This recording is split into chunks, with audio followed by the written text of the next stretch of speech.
Let's talk about the SNL days because people love to hear about those times. We're gonna time travel now back to the year 1951 when you and I worked on a radio show called Saturday Night Live. So you mentioned Tom, and so Franken and Davis, we would do this thing, a show within a show called the Franken and Davis Show, and we had my parents on twice. And once they got cut. Your parents got cut? Between dress and air. That's rough. And so the first time they were on, they just came on. And the character I played was me as an asshole, right? And so... Wait, that was a character? that was a character. It's just like you self-deprecate and paint yourself kind of as an asshole all the time. Yeah, but we all know complete opposite. Exactly. Complete 180-degree opposite. So that was the whole premise here, kind of. So anyway, so I have my parents on, and I sing a song with them. Hey, Mom and Dad, this song is for you. I sang it a different key better. Anyway, so and I sing, and then my mom says, this reminds me of when they called from school and said you had shit your pants or something like that. And I went, Mom, and I get mad at her, and my dad says, stop yelling at your mother, and she said, crap your pants. This is right. And then I get mad at him. I'm an asshole, and I kick my dad in the ass. Okay. So that one was on. Everyone loved it. Next time I have them on, Tom and I would do very dark stuff. And in this one, I think I have them. They're in dress. They're wearing Stars of David and overcoats, circa 1935, Nazi Germany. And Tom and I are in Gestapo outfits. Right. Look at the smile on your face. Well, this was this was something you kind of could do back then, right? You could do very dark. The show, hallmark of the show, sometimes very dark. Especially after a certain hour. Things could get very dark. And Tom and I were always on after that hour. Right. And so the whole point was, at a certain point, my dad goes, Alan, I can't do this. We rehearsed it, and we've done it all week. Why did you say now? We're on the show. We're live. I just can't. My friends, I can't go back to Temple and do this sketch with you in the Gestapo. And then I get really mad at him and yell at him, and this kind of ends that way. Yeah. Bernie Brillstein, famous. What would you call him? Manager. He was a manager, but he was even beyond that. He's a man that looked like Santa Claus and was a show business legend and had a big personality. Yeah. He was represented everybody. Including Lorne, and just said to him, he's watching a dress and going, you can't do this. So, and I guess he was right. And so I think we could have done it. But anyway, so my parents get cut, and Lauren comes up to me after the show and said, Al, don't put me in the position of cutting your parents ever again. Were they upset that they were cut? They must have been. A little bit, but I mean, they understood. I couldn't go like, Lauren, that's amazing that you cut us on the Gestapo Star of David. My parents as That's Jews just the tip of the as iceberg with you. You were constantly pitching ideas that you loved to go right up to the edge. And sometimes over it.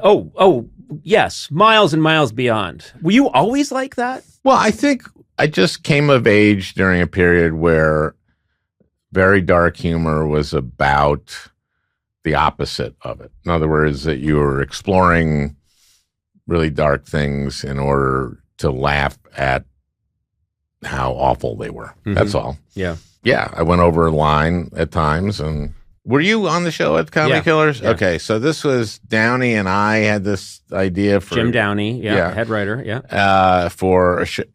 was a game show like Jeopardy, but it was called Comedy Killers. So the categories were the Holocaust, the Kennedys, cancer. Yeah. And so this is a joke I tell in my act because everything I'd ever done when I ran for the Senate in comedy was used against me. Yeah. And I told a joke from that sketch that Rosie Schuster wrote.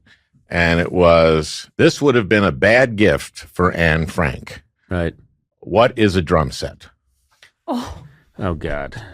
Jesus. So that's brought up now. Of course, you're running then for Senate. And Al Franken told jokes about the Holocaust. Yeah. So I'd written a magazine article in the late 90s saying that parents should probably monitor what their kids get online. And but I wrote it satirically. So I said, my son, Joe, did a great 4th grade report last week on bestiality, and he downloaded a lot of great visual aids. And the kids in the class just loved them. And it was Al Franken told jokes about bestiality. So we had to, Chuck Schumer was like monitoring my race. I was running for the nomination at the time. Mm-hmm. Yeah. And he's going, but this is too much baggage.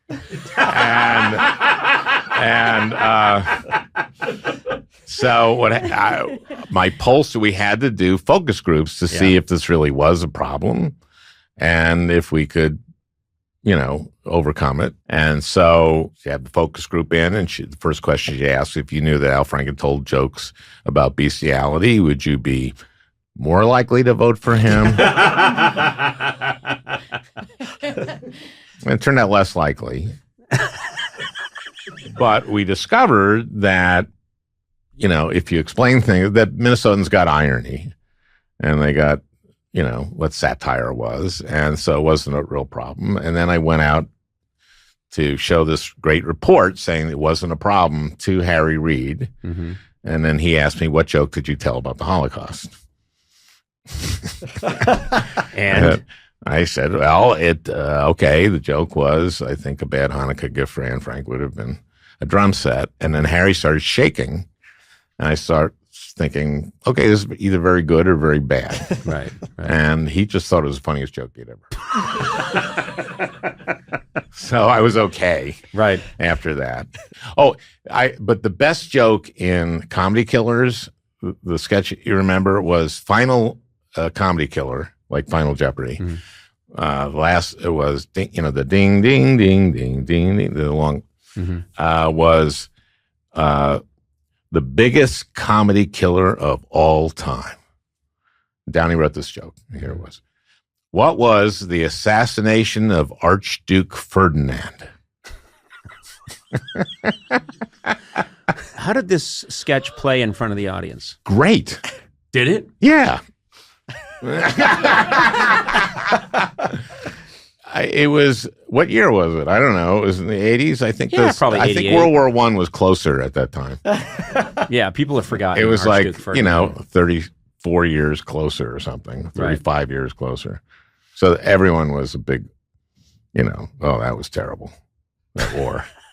And of course, started by the assassination of Archduke Ferdinand. Yeah, by Gabriel. The trench warfare. Gabriel Princip, I think, shot him. Yes. Interesting.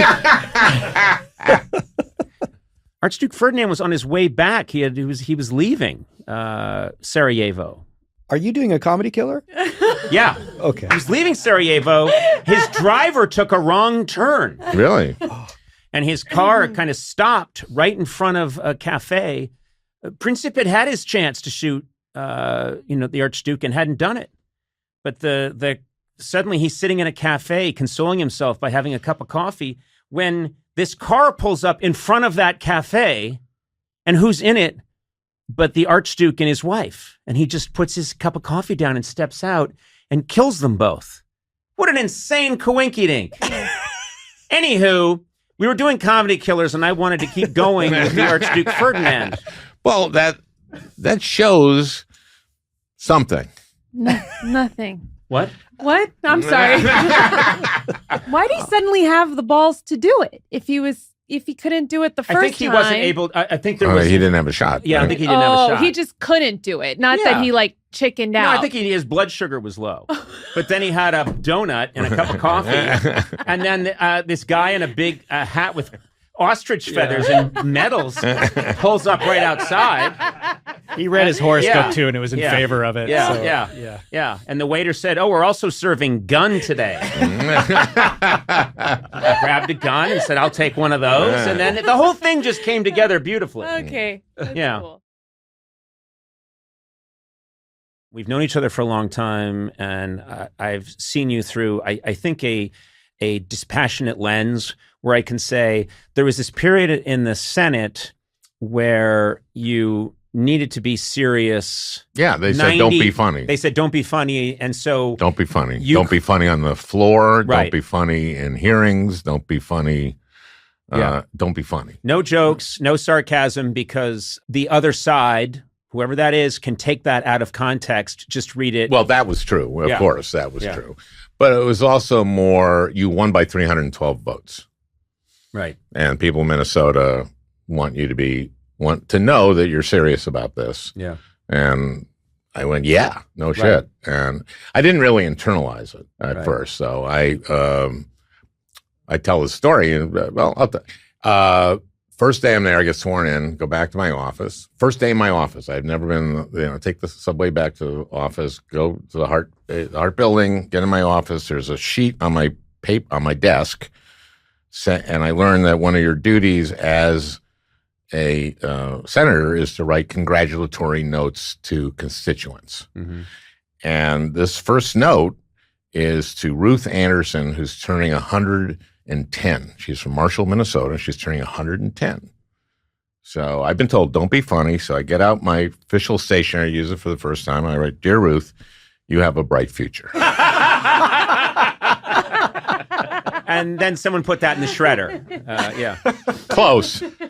My new assistant, who I hadn't met, comes in. Well, I'd met her, but I hadn't worked with her. She takes it and brings it to my new chief of staff, who I selected. And he says, "What is this?" And I said, "It's a joke." Yeah. And you think Ruth Anderson will find it funny? I said, "I don't know. She's 110." He said, "Do you think her family will find it funny?" And I went, "Oh yeah." And I started thinking about her 90-year-old son reading it. But see, this is what I'm trying to get to is for those of us who knew you and you worked so hard at being a senator and taking it very seriously and really doing the work. And, well, of course. But of course, it was interesting. Of course, for me to see you. I'm going to keep saying that. Of course, it was interesting to see you at that time because I knew that you had to restrain this whole other side of you, which was really funny because you really can't be doing that if you're in the Senate. And then now I see that you're just back to hitting on all cylinders comedically. I'd say on 3 out of 4. No, okay. I'm trying to hit on all cylinders. No, it's been great. It's I've been 12-cylinder engine and you're hitting on 3 cylinders. We're talking about a classic. I like to say 8. Mm-hmm. 3 out of 4, but no, I think I'm hitting. I'm doing high. So 2 cylinders. 2 cylinders now. You're now down to 2 out of 12. Oh boy, the car is smoking. It's not even moving. Yeah, no, I mean, well, it was interesting. Like the second week I'm there, there's a Supreme Court hearing. I'm on the Judiciary Committee, and Sotomayor. And Amy Klobuchar, who's my senior senator, was a prosecutor, asked her, like, why did you become a prosecutor? And she said, well, because I watched Perry Mason and I watched Perry Mason too. And so when it got to me, I just said, why, if you watch Perry Mason, a show in which the prosecutor lost every case. Yes. Why did you become a prosecutor? And she goes, actually, Berger won one case. Yeah. That was a prosecutor. And so I said, okay, well, look, I got 30 minutes of questioning, so let's get to that. And then at the end, I had about a minute left, and I couldn't develop a new line of questioning. So I said, okay, as long as we're at it, what case did Perry Mason lose? Yeah. And she said, I don't know. And I said, just because I'm trained like you, I just said, didn't the White House prepare you? Which Of course. Didn't they prepare you on TV trivia? Well, she offered it as a piece of information and then couldn't follow up. So that was very damaging. But but what the point about that is I just got killed for that. Really? Does Al Franken have to be funny? Yeah. And it was, as you know, it was just, I didn't go, okay, I will ask her why she became a prosecutor. Because Amy hadn't asked that yet. Yeah. And then she will say Perry Mason. And then I'll say, well, how did you become? Because At what point, because I know that you know your history well, at what point were we not allowed to be funny anymore in our political discourse? I mean, real politicians, I'm not talking about wags on the sidelines, but there have been some there's a kind of funny you're supposed to be. Right. Or can be. Mm-hmm. And sometimes it's funny. Like, everyone hates me because I say Lindsey Graham was the funniest. Sona just hates me right now. I saw that in your eyes. I don't hate you. I'm just confused. Well, it is confusing. He has a quick sense of humor. He has a sharp sense of humor. He does, and his sense of humor is, I'm very cynical. So I'll give you an example. I'm going to, we're taking a break for winter vacation, for Christmas vacation. And he says, Al, you going anywhere? Take your family for sun. And I said, I'm going to Vieques, which is Puerto Rico. And he goes immediately, boom, do 2 fundraisers. One for the people who are for statehood, one for the people who are against. They never talk to each other. Oh my God. And that every one of his jokes is, I'm the most cynical guy in the world. Yeah.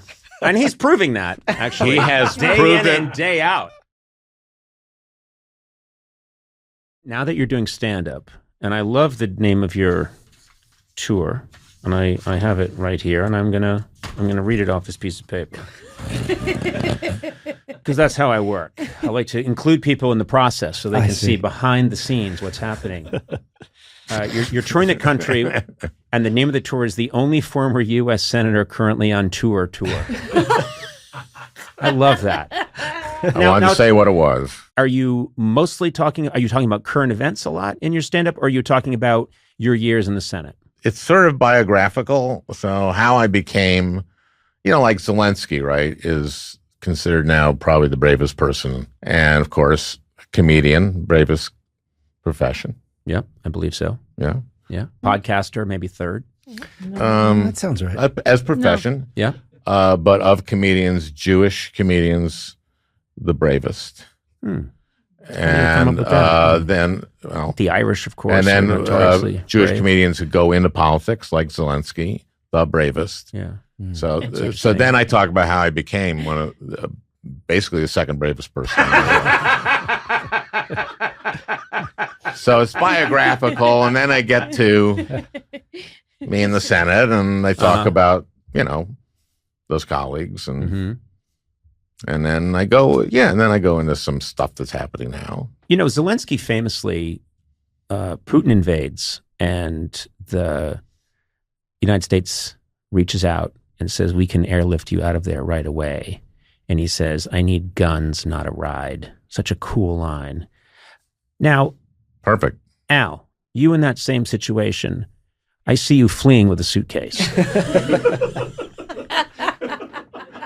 I actually say running with a suitcase that keeps flapping open and long underwear falls out, and you've got to stop and shove it back in, and then you keep running. And True or false? I've thought about this myself. I mean, it was ballsy. I mean, he said, I don't want to ride, I want ammunition. And that was pretty. I have to ask you, you're married to a guy from Russia. He's from Armenia, which was part of the Soviet Union. Oh. Yeah, but he speaks Russian. And Tack has children's toys that are from his youth. Yeah. In the Soviet Union, were you little children's toys? Do your kids play with the little Soviet toys? They love those Soviet toys. They're cute. Really? You pull the string and it says, get in line for bread. But it says in Russian. I pitched to TAC that we start a podcast about American versus Soviet toys called Perestroika. And That's perestroika. I would listen to that. That's great. Well, those would be French toys. Okay. God, goodbye. Hey, wait. Thank you very much. Hey, wait a minute, Al. This is very rare, but the new low light has just gone off. he's standing. He's still standing wow, and bowing. He's standing. Wow, this is the longest ovation anyone's gotten. Amazing. Wow, look, just taking in all the love from Perestroika. Would be French toys. Every time you came on my show, in the late night show, years and years and years, you'd come on, and at the end, when the music was playing, you would do an insane dance up and down the aisles, running and burning all these calories, and the audience loved it. And then I think you never ran it. 9 times out of 10, if not 10 times out of 10, it got cut for time. Oh, I mean, you worked so hard on that ending, and it was fantastic. I think it got in once. I'm not sure it did. No, this was the comedy of energy. That's all it was, right? It's called, what they used to call it in vaudeville was a sweat act. Martin and Lewis, they would say, it's a sweat act. It's just a lot of jumping around. And then, of course, Jack Benny or, there are other What was the theme? What's the end of the theme? You can sing the theme of your show. Oh, here we go. Well, you have to imagine a big stairway. Okay. And me. And I would just. Oh, my God. You're like an old stripper. And it lasted for fucking ever. Oh, the song would go and go and go. And I think the band didn't want to cut you off, so they'd keep it going. Your resting heart rate when you were done was something like 265. and then the show would end with me saying, all right, tomorrow, Lenny Kravitz. And then bang, out, completely out. And there was all this wasted energy. It was not seen by the American public. It was still worth it to entertain you. It entertained me, and it entertained the 185 people that were in that room. That's right. That's right. And that's all you care 3, about. If I can make just... we never could fill those back aisles. As Pat Proft, I don't know if you know, he's a comedian from Minnesota who's a great writer. He said, if I can make just one person laugh, then I know it's a Tuesday night at the Comedy Store.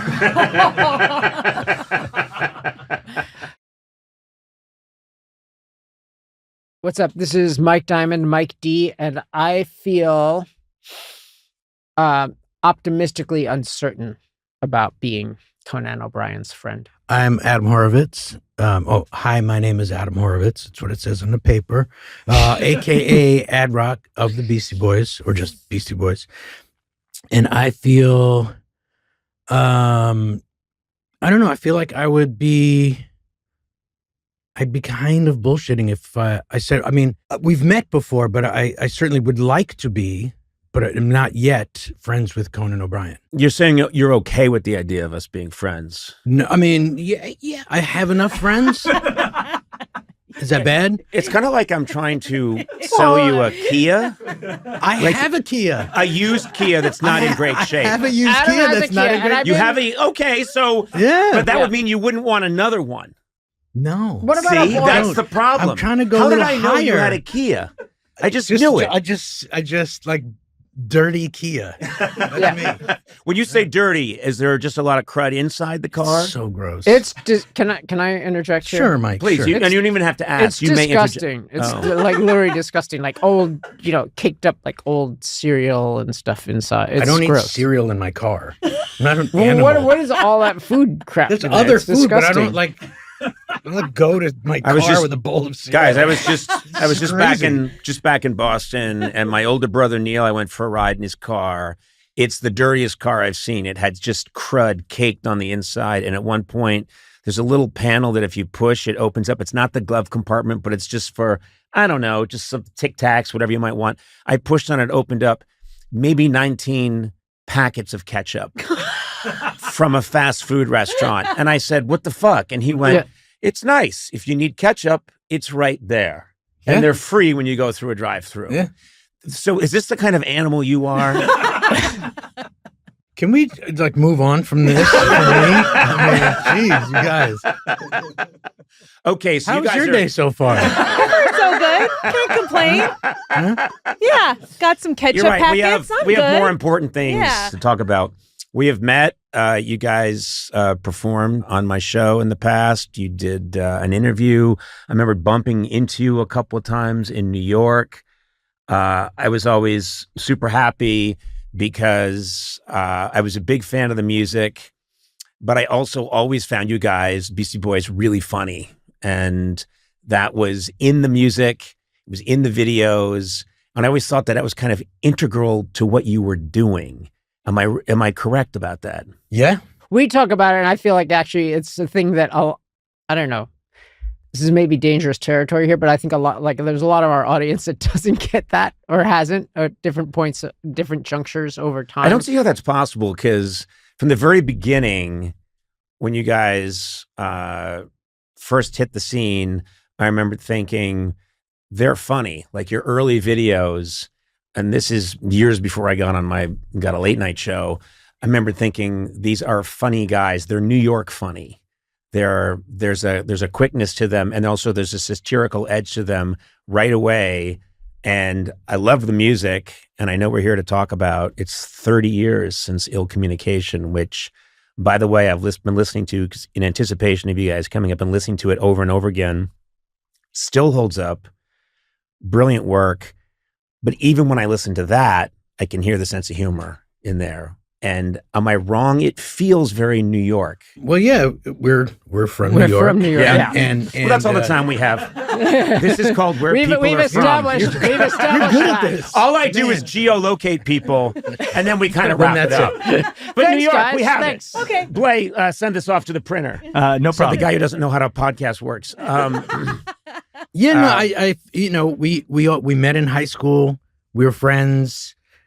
We've just been friends this whole time. And what do you do with your friends? You just have, you're supposed to just have fun. Yeah. Yeah. And so we kind of, when we were, in high school making music, it was fun. And so we figured we'd just go with that. Yeah, but could I add on? You don't need to a ask little permission. something? You can just go. No, I do because Sir, otherwise, may I interject? you don't understand. Like otherwise, he's gonna be like, Mike, I was speaking here. So like I feel like I said it, asking but permission. It's All right. I'm like I'm taking maybe I that do need new away friends. from happening. That's why I'm here. Because Mike is a pain in the ass. Oh my God. I asked to do this Jesus. by myself. Yeah. No, but I think like we grew up at a certain time also in New York where it was like we come, Adam and I anyway, Yauk was an only child, but we come from families. So I think like there's this necessity when you're like at a New York City table, read culturally Jewish table where everybody is speaking on top of each other. Mm-hmm. Like you kind of have to figure out how to be funny to Yep. survive.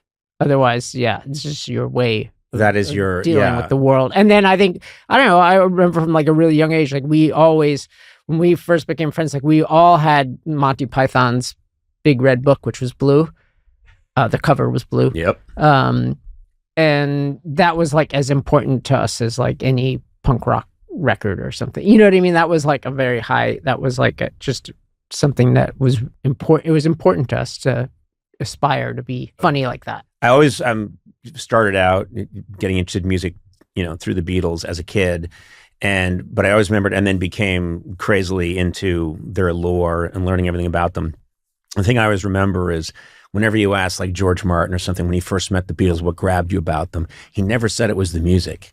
He said it was their sense of humor. And I always thought that's not possible. It must have been the music. And he went, no, the music was okay. It was their sense of humor. And then of course they were integrated. Yeah. It's part of the same, I don't know. It's part of the language of the music is the comedy to me anyway. No, I agree. And the Beatles were huge Peter Sellers. They were like huge fans of Goon the Goon Show fans. Yeah. And that you could see once you kind of like, you geek out enough and you do the nerd searches of the Goon Show and on YouTube and stuff. And you realize like a lot of their humor, they were students of that. Yeah. For sure. Or contemporaries.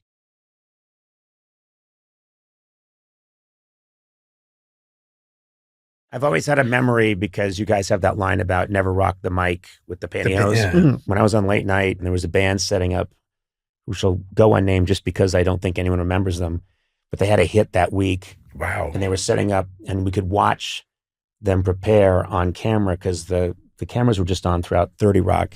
So I'm getting ready for the show, doing my stuff, and I see this guy getting ready. And then I see him tying panties and bras to his mic stand. And I go downstairs and I go in and I say to the guy, you got to take those off your mic stand. And he said, but this is our act. And I said, if that's your act, you have no act. Oh man. But I only did it because I remembered Right. your Is that pantyhose? Is that pantyhose? It wasn't pantyhose. So you're but you're kind of like passively aggressively blaming that action on us, basically. I'm saying you're responsible for this. Listen, they weren't going anywhere. Also, he their was, family, he was at a hardware store 2 weeks later. their families remember them. Their friends remember them. No, they were all taken away Yeah. because that's how bad the band But was. also, to be clear, but the lyric is about this is not pantyhose on our mics that Right, we're using right. now, but it's it's kind of like a technical term, De-esser. pop So filter. I misheard your lyrics, took it out on a guy who was just trying to make it they're on a late doing night appearance, and now they're all gone. I'm Everybody. backing you. They're doing it all wrong because They're doing it there's all no wrong. pop filter aspect. That's some tchotchkes he's putting on his mic stand. I mean, it's yeah. disgraceful. It was Steven Tyler's shit, and it had to stop. I mean, it's Steven Tyler. At least it's Steven Tyler. He's supposed to have the Aerosmith? scarves. People know Aerosmith. I know. They did go on to have quite a lot of success. Yeah. Were It they was on, Aerosmith Oh, that I do you think yelled at. Aerosmith were on Joe Franklin? Is that Conan O'Brien bump? Wait. All right, wait, but hold on. Aerosmith could have been on Joe Franklin. They had to have been on Joe Franklin in like 72. Everybody was on Joe Franklin. And Joe Franklin, I was not on Joe Franklin, but we had Joe Franklin on my show in like 93. Really? Yeah, Oh, or that's pretty 94. cool. And I Wow. think I sat in a hot tub with him.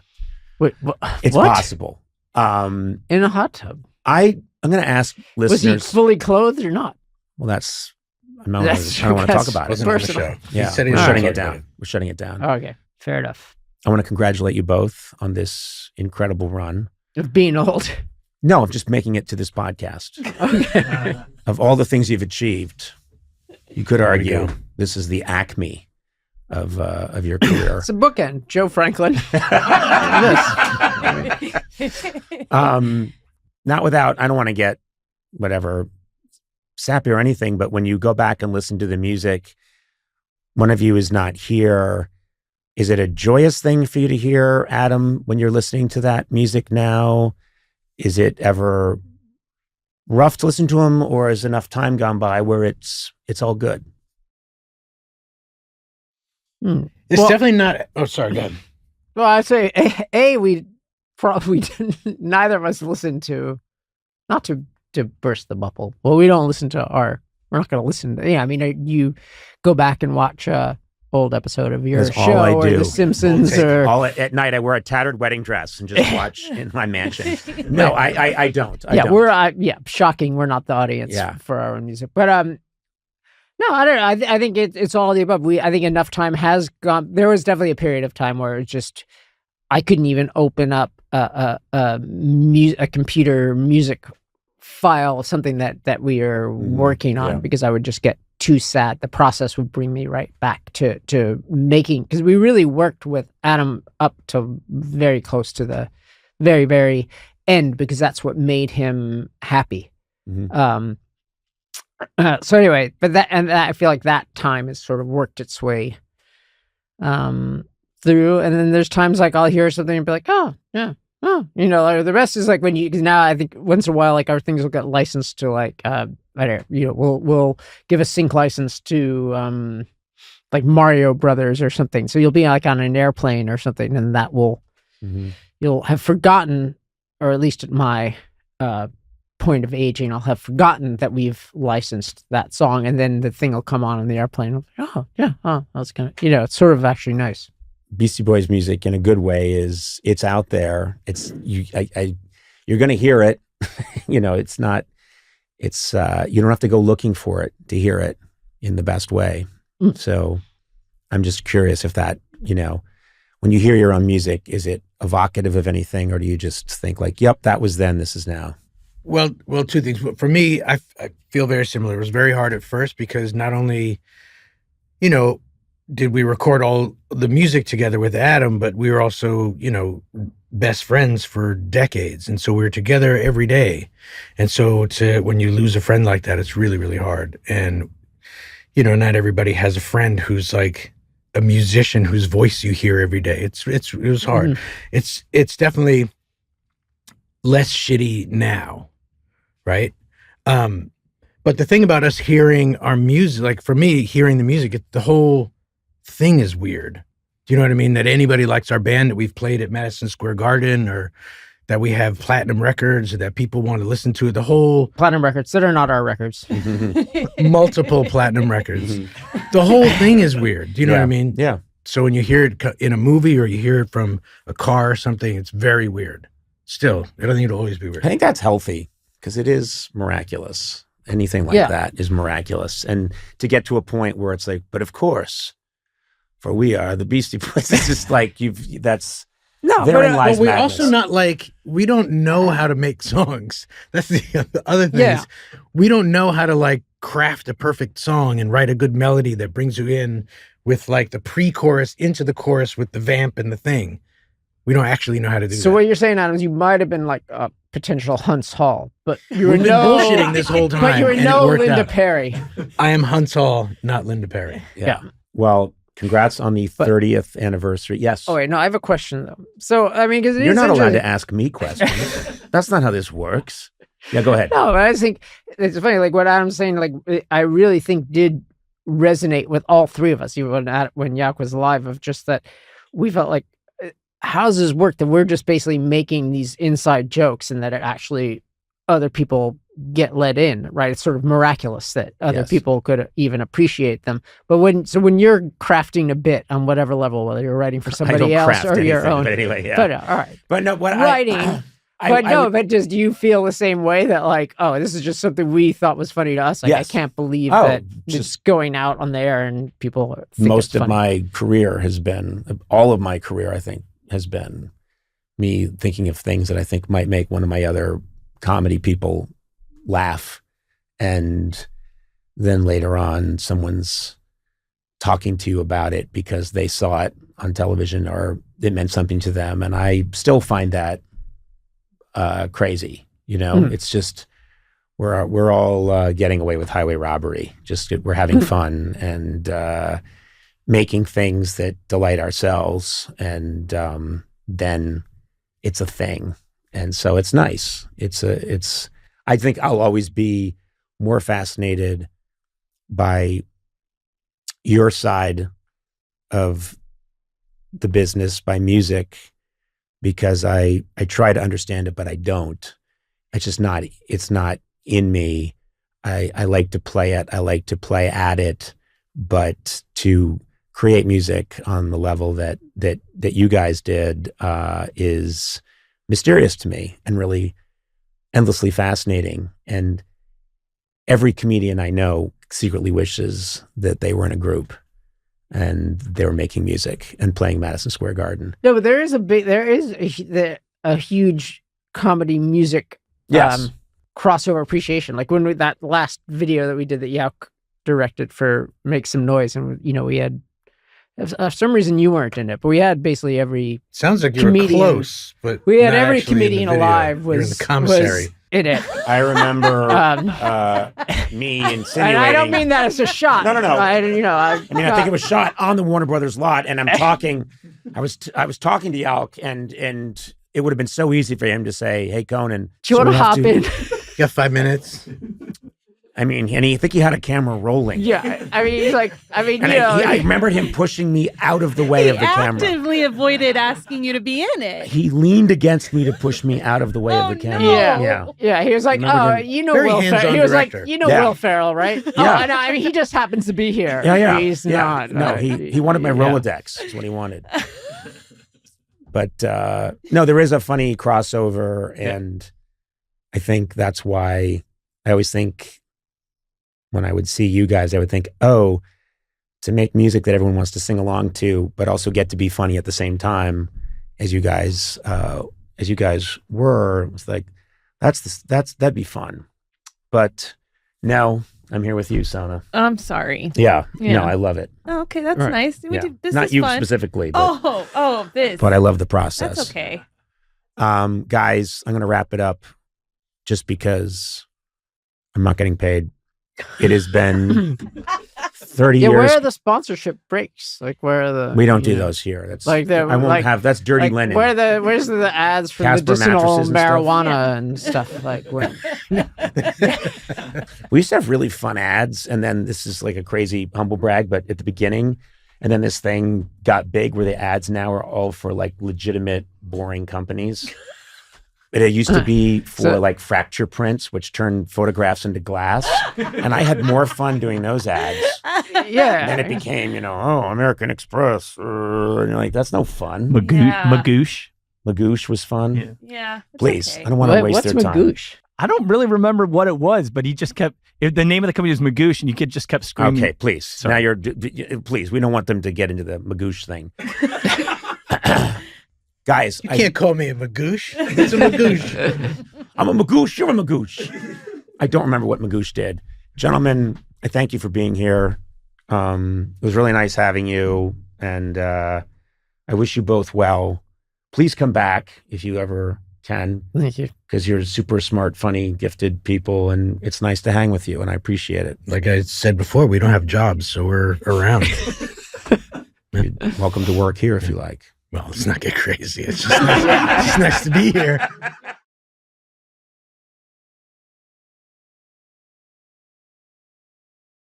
Very excited to have you here. Thank you. Because I'm so excited to be here. I'm a massive fan of your work, but also you as a person. And we've had the joy of hanging out a little bit. And I could not be happier for you. Oh, thanks. That you are right now at the center of the coolest show on television by pretty much universal acclaim.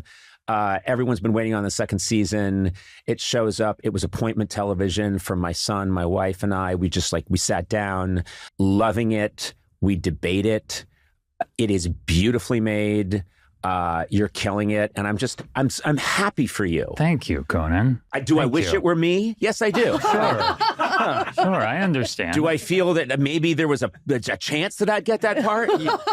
Or it was a mix-up of some sort? Yeah, Stiller. I know Stiller called me at one point, and I didn't get the call. I couldn't quite pick it up. But no, I'm. That's show business. Yeah. And then he had to go with his second choice. That's right.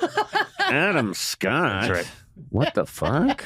Well, whatever. You know what? It ended up working out. It is just so artfully done, so beautifully done. So much thought has gone into this. And I watched the opening shot of the second season several times. Oh, really?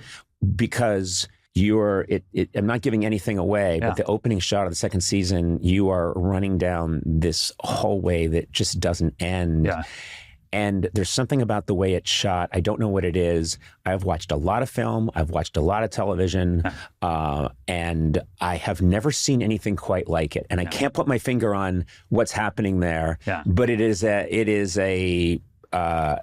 absolutely incrable piece cool. of filmmaking that's Yeah. the start of a television show. Yeah, that's all Ben. And he really, first of all, thank you for having me. I'm so excited to be here. I listen to the show all the time. Oh. And thanks for saying, Conan, you are one of those people who, as you move through show business, you get to know people that their work, and I'm a fan. You are a fan before you get to know them. You are definitely one of those people. I still can't believe that I actually know you.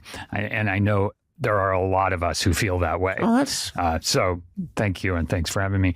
it may not last. No. I can already tell it's fading. Yeah. I'm starting to forget your name right That's now. right. That's right. Which I totally expect based on previous experience. Every time I've seen you out on the street, I usually ask you, "Oh, waiter." Yes. Can I get some more ice water? It's a party down confusion. That's right. Yeah. I know that Ben takes this really seriously. And it's not just making a TV show. This is a whole other thing. Yeah. And that's part of what I love about it is that he's someone who, you know him, he's thinking about all of it. He's thinking about the whole grid at all times. And for me, that lets me relax and the rest of the cast as well. And we can just focus on, because if you're worried about like, but if you're asking me to do this, but is it going to feel ridiculous because that thing's happening and we're going 40 miles an hour? If that guy's right here and I'm reacting this way, like, and sometimes you say that and the director looks at you and it's clear that they haven't thought about any of this, which is fine too. It's a matter of experience or how different people make different things. But with Ben, you know, he's thinking about the entire thing. He's considered every detail. So we can all just focus on the task at hand. The sense I get is that Ben is playing 3-dimensional chess. Yes. And, and we're playing Connect 4. Exactly.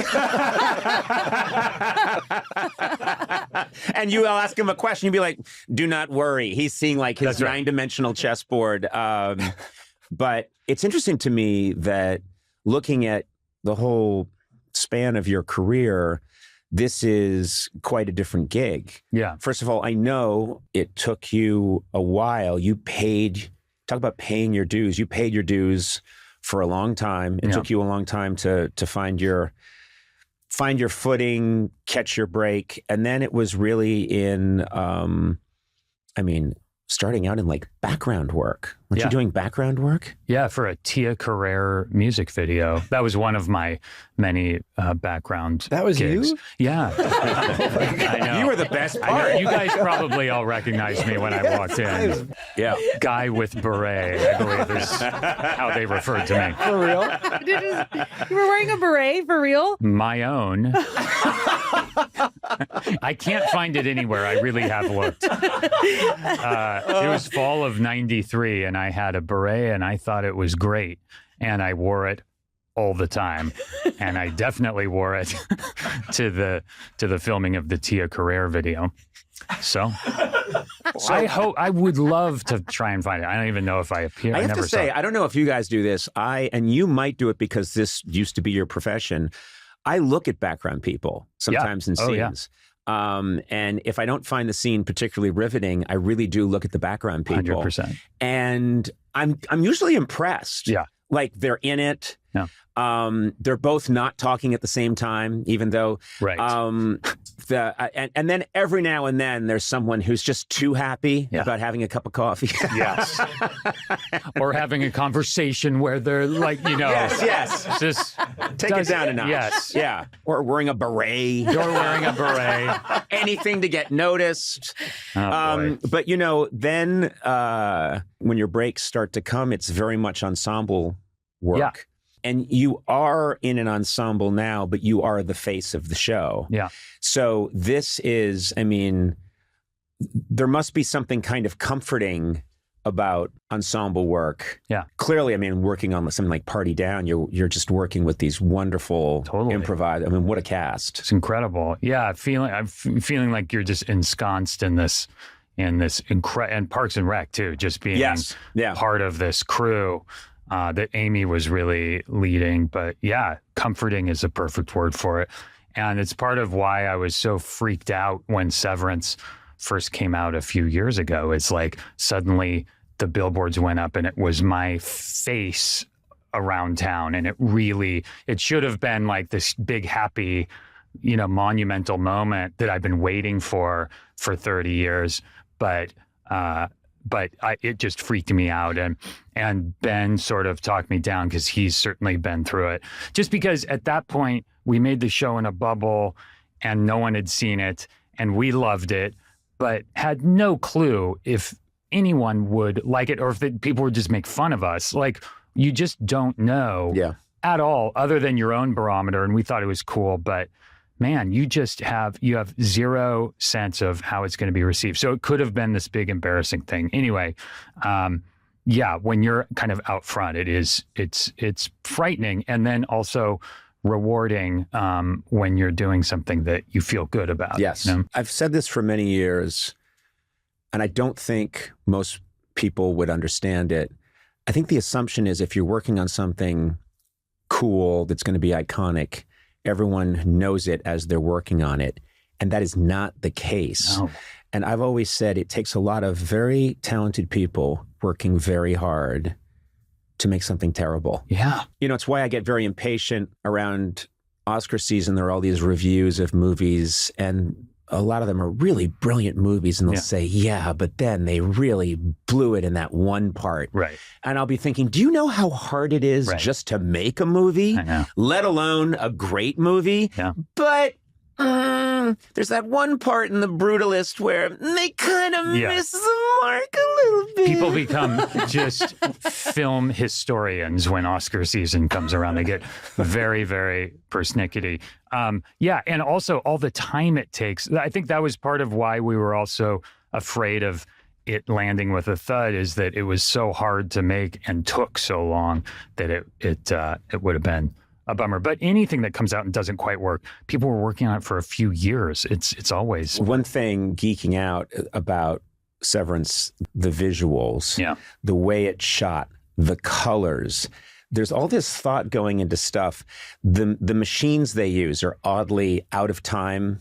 They're cars. The cars are out of time, which leads to all different kinds of theories. But the choices, directing and creating a lot of the time is about choices, and just everything is just a little off in this weird way that I can't quite put my finger on. And I enjoy that. I find I could watch it, watch it with the sound on, and then you could watch it again with the sound off and just look at the colors and what people are wearing and how things are framed in the shots. And I think how Ben and Jessica Lee Gagne, the director of photography, and Jeremy, our production designer, and Kat, our props master, I think the way they visually tell the story too, you could watch it with the sound off and get the story too emotionally, and maybe some of the more kind of mind twisty details wouldn't be there, but you would emotionally get the story. And I think that's really important too, when you can make something where you can turn the sound off. It's like if you listen to your podcast with the sound off, you get you get it. I'm going to tell you something. You get a little bit more than if you do listen to it with the sound, right? We recommend that people, when they're driving, turn the sound off. Yeah. And you'll have a completely superior experience. I recommend you put on a different podcast. Yeah. But keep the sound off on this one. Concurrently play another one. That's the experience. What are you watching when you're a kid? What are the shows that mean something to you on TV? Letterman was a huge one. Yep. We didn't have, I grew up in Santa Cruz, California, which is a little kind of hippie beach town. And so we didn't have a TV in our house. I lived with my mom for a majority of the time, and then went back and forth. But while I was living there, my dad got me this little 5-inch black and white TV that I just kept in my room, and I was just glued to it. Without cable television, you have 3 stations. So I would just watch whatever was on from 7 p.m. or whenever till they went off the air at, what was it, 1:30 or 2 or whatever. Mm-hmm. Anyway, Letterman, and Different Strokes and whatever network comedies were on. Yeah. Hour-long dramas always felt like too grown up and boring until I got older. And now you go back and look at hour-long dramas when, we were coming of age, and they're just like pornography bad, Yeah. Like, not only are they just weirdly bad, but there's so much shoe leather just because they're trying to fill up the 42 minutes. Oh, I'm obsessed with, I've had huge fights. I had a huge fight with Bill Burr, who loves Chips. And I went after Bill and said, Chips is a piece of shit. And he's like, what are you talking about? And he's getting crazy on me about how much he loves Chips and how much it meant to him. But if you watch those shows now, the editing, I don't know if everyone's on coke that's making them, right? But the shots are lazy. The whole point of the show is there's going to be this big meeting, right? And so a guy's going to pull up in his car and go talk to someone who's in another car. Yeah. The car will pull up in some big parking lot. 30 feet away, the guy will get out and shut the door and walk 30 feet to the other guy. Totally. No cutting. No editing, because they're like, yeah, we can kill some time walking from that giant, bad, late 70s American car to this one. That's right. That's right. Like, people have no idea how lucky they are with Breaking Bad and the surprise, whatever, modern television. Right. We did those credit sequence things, the greatest event. So we had to go and watch like Simon and Simon episodes to find these certain scenes to get context on some of them. And like Bill Burr, like my memories of Simon and Simon are one thing. Like, it meant so much to me as a kid. But then kind of diving in and really watching, it's just a whole different. Like, I would challenge Bill Burr to binge Chips right now. Like, really see if he can hang in there. Well, I'm sure I'll be getting a call from him very soon. I just saw him the other day.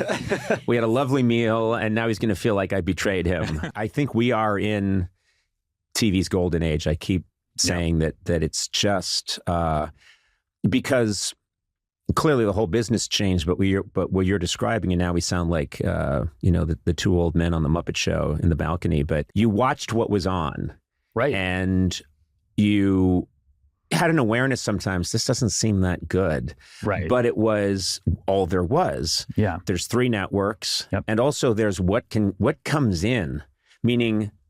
What will my reception capture? Yes. Because sometimes there's a good show and you'd go to turn it on and there was the antenna. I keep moving the antenna around. Yeah, that's right. And so just this, I don't know. It was inconsistent. Some nights CBS would come in great and some nights it was just garbage. Right. And so now there's the other problem of I have 7,000 options. Yeah.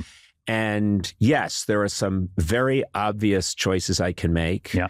When I know there's a really good documentary out, or hey, Severance is back. I know what I'm doing. It's appointment television. Yeah. But then there's so much where people have told me, you've got to watch Gub Gub Nation. And I'm like, what is it? So good. I love Gub Gub Nation. You're surrounded by people that love Gub Gub Nation. And I'll be like, what's Gub Gub Nation? We're Gub Gubbers. We're just from way back. Gubheads. What's up, everybody? Season 1 Gubheads. Oh, fuck. Oh, my God. And I'll say, what is it? And they'll be like, oh, it takes place in an advertising agency. It's British, but you're going to really... And then I'll watch like 2 episodes. And you got to hang in for 7. do. Bro. 7. Get to 7. No, you have to. Get to 7, because that's when the Gub Gubbers show up. And those Gub Gubbers walk in.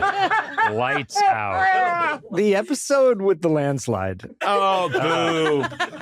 It's divisive, but it's amazing. Yeah, and we could because now kids can, it's all dependent on, they can watch whatever they want. So it just depends on their taste, what they're going to watch. Back then, like you said, we just watched whatever was on. And that's how we came up with our taste, was by watching everything. Yeah. So it's just a completely, I have no idea what I'm talking about. Never mind.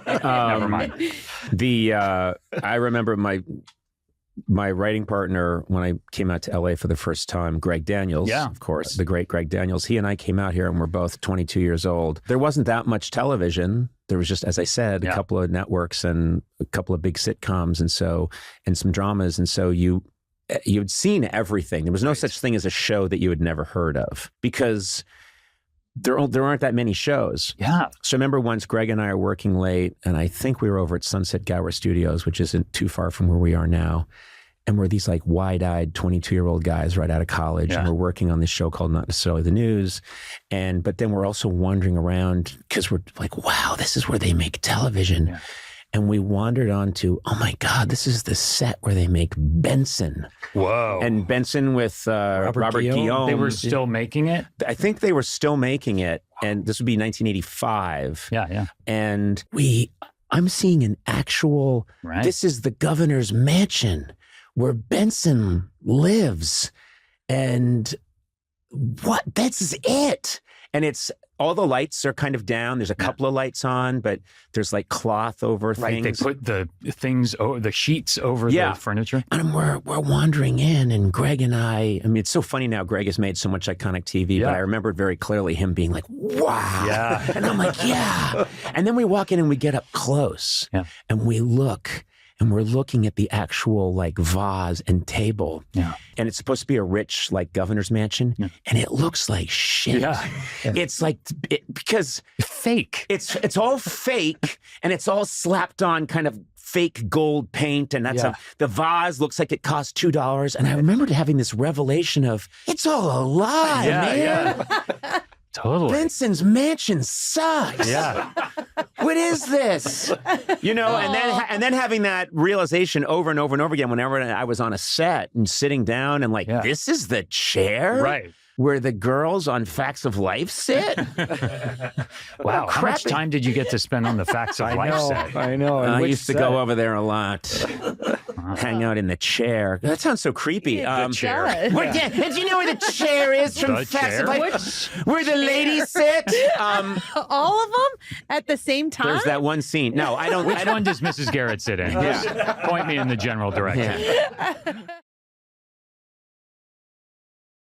I was there, part of a group of people honoring you and watched you when you got the Mark Twain Prize. And it was just funny to see how many people came out and how you're that guy to them, you know, if you're, you know what I mean? Like they're, you know, like a Pete Davidson is telling stories about, oh shit, there's Adam Sandler. That's funny. Yeah. So, we're those guys now that to the young guys. Yeah. He's a funny bastard. That kid, he's always texting. He's just, he's enjoying his life, and then also he certainly nervous. Seems to be. He enjoys it, but he's nervous about it, and he's a very nice kid. And yeah, I don't know. That was quite a weekend, man. You were such a great man to me because I was so not enjoying it the first day. Why weren't you enjoying it? So you get this big honor, the Mark Twain Prize, and everyone turns out, and it's going to be at Kennedy Center. And when I ran into you. I checked in at the hotel in Georgetown in the lobby, and I walked through, and I'm thinking, well, I guess I'll see Adam at some point, maybe when I go up on stage to give my speech. Yeah. And I see you standing, as you always are, in basketball shorts and in the lobby alone. And I go up and I go, Dad, what's going on? You're like, I don't know, Coney. And you were in a bit of a well. Like I just get nuts when I have all my family, all friends, and then the thing was bugging me the most was I knew everybody came because they would I felt like everyone was doing me a favor. So I was like, God damn, this is a weekend. Everybody would probably like to have their own weekend. I really wanted my own weekend. you made it. You said we all want to be here. It's good. Let's just enjoy it. I swear to God, it was like 5:00 at night on a Friday, and I went, yeah. Okay, let me just. This is a once in a lifetime thing. Also, it's take a second. You're such a workaholic. Yes. You're working all the time. You are too. Yeah, but it's good to take a moment every now and then and say, okay. Yeah, this is nice. All your friends turned out. Yeah, and it was really. It was a great time. It was a really good time. We all hung. But I don't know if you're this way. I would always hate it if I knew family was in the audience. Yeah, they would always say, "Yeah, we're coming. We're gonna be in the late night audience." And I'd say, "Well, why don't you just?" I'd say this to my brother Neil. I'd say, just hang out in the dressing room and you can watch it. No, I want to be in the crowd where everyone else is. And I'd say I'd kind of prefer it if you were, because I can see everybody. And if I can see you in the crowd, it's weird that my brother's there and I'm trying to be a talk show host and you're the guy who beat the shit out of me when I was 5. And took more than your share of the sugar cereal. So I don't. There's 6 Pop-Tarts and there's 6 kids. And so you come down, there's only 3 Pop-Tarts. No one's had any. And Neil's got crumbs on his belly and he's laughing at all of us. But I would say to him, like, I would really prefer, and he would look at me and go like, nah, This is what I like. They changed my vibe too. My dad told my mom. My dad came to see me in Boston one night when I was doing stand-up, and I just was getting going, and I was cursing a lot. And my father, no matter what, even when I did bad, he'd be, "Oh, that was terrific. You were great, terrific." And I'd say, "That thing I said, blah blah blah, didn't do well." Huh? He'd be like, "It was terrific. You'll figure it out." But he would say, "Don't have mom come see you." and so my mother, every time I had a show, my mom would go, "Your father says I shouldn't come. Do you want me to come?" I'd be like, "Well, Dad said not to do. Maybe it's better." And then I did my album and it was filthy, and my father played my mother the record. He listened to it first, and then my mother would tell me, "I listened to track 1, 5, and 11. Those were the ones that Daddy said I can listen to." But I did change my vibe. Whenever my parents or my family, there's something about my act as a stand-up, I don't really tell the truth ever. Yeah. I have the start of the truth and do some goofy joke. And anytime I've looked out at a family member and I start my joke, they have a look of like, "This isn't true." Yeah. And so it throws my head off. I'm like, "Oh, God damn it." You know, my mother never came to see me do stand-up because that was the instructions. But I opened for Seinfeld. Seinfeld was cool. He liked me, let me open for him in Boston one night, and my parents are in New Hampshire. And then to open for Seinfeld, I don't think he told me to, but I said, "Oh, well, he doesn't curse, so I can't curse." And I told my dad and mom, "Hey, I'm doing Seinfeld." "Whoa, that's a big deal." And they were so excited. I said, "I'm doing 15 minutes before he goes on, if you guys want to come." And because I'm not allowed to curse. And so my father's like, "Judy, we'll go." And they both came. And because it was a clean set, I wasn't used to it. And I fucking ate it for 15 minutes. And my poor parents were watching me just fail miserably. And then Seinfeld went on, and it was fucking, 2 hours of destruction. Yeah. And just the whole car ride home is like, "And how about when he said..." And I was like, "Yes, that was very good." And my mother's like, "You'll get there. You'll get there." That's nice. I love that your dad is, the production company logo that always comes up is the golf ball. Terrific. And then terrific. Exactly. And I guess that was your dad's, everything was terrific. Everything was terrific. Always about your golf swing, about everything. School, you'd come home with a report card. All right, terrific. You're doing okay. And he had a great attitude. But my dad passed away, and that terrific is actually me. I did it in a microphone, and they lowered it and put it in the thing. And my mother, for a long time, thought it was my dad. And but when Daddy said, and then I think I broke it to her recently. I said, "That's me." "Huh." "You destroyed it all." I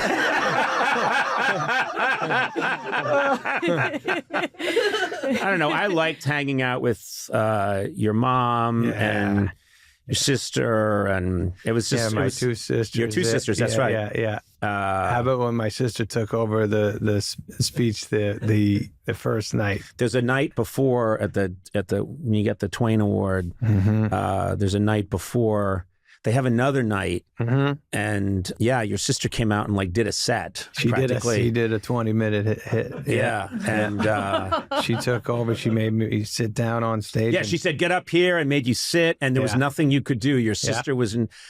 She said, "This is my moment." Yes, and I'm taking it. She didn't try to be funny, or was funny, and also just nice and real. Didn't have the thing that we have of I gotta kill. And she was just taking her time and telling stories about me, but had me locked in there pretty good. But it was sweet. Everybody was nice. I love it when Spade's mom has been around. Yeah, I love it when these people that I came along with, when their parents are around. I love it, like I said, when your mom's around. And I went to an event.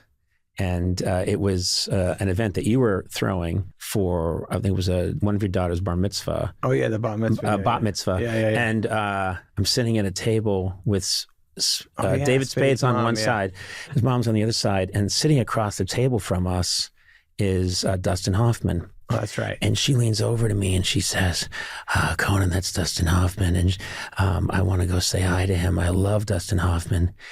He's in my second favorite movie of all time. Right, yeah. And I said, you should say hi to him. She says, yeah, I'm going to go tell him he's in my second favorite movie of all time. Yeah. And I said, well, you know what you should do, Mrs. Spade, is just say, you're like in my favorite movie of all time. Yeah. I said, what was it? And he said, I was like, Tootsie is my second favorite movie of all time. And I'm trying to remember. I said, like, well, what's your, and she said, I just said, just say it's your favorite. And she said, it's not my favorite movie of all time. My favorite movie of all time is, whatever. I got to think of something now. My favorite movie of all time is 9 to 5. My second favorite movie of all time is Tootsie. And my third favorite movie, of all time. And then she had a third favorite. And I said, just you don't have to say all that. Yeah, one of my favorites. You don't have to do it. Just go up to Dustin Hoffman and just say, you're my favorite movie of all time, Tootsie, that's all. And she looked at me and she said, but it's not my favorite movie of all time. And so I said, David, help me here. And David was like, Ma, just say you literally love Tootsie. That's all you have to do. And she was like, all right.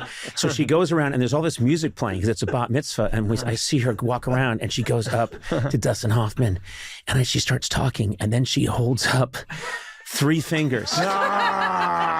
And then she does one, and I see her mouthing it, and it's not Tootsie. And I see Dustin Hoffman listening, and he doesn't even know it's David Spade's mom. He just knows it's this older woman. Yeah. Now, in my favorite movie, you're not in it. So hold on. You're in the list, but not at number 1. And I was just dying. Yeah. That's good. Yeah, my mother does the, if someone famous is in the room, my mother, I'll introduce my mother, go, you're wonderful, congratulations, and thank you so much, you are wonderful, we love you so much, and then they walk away, and then like, who is that?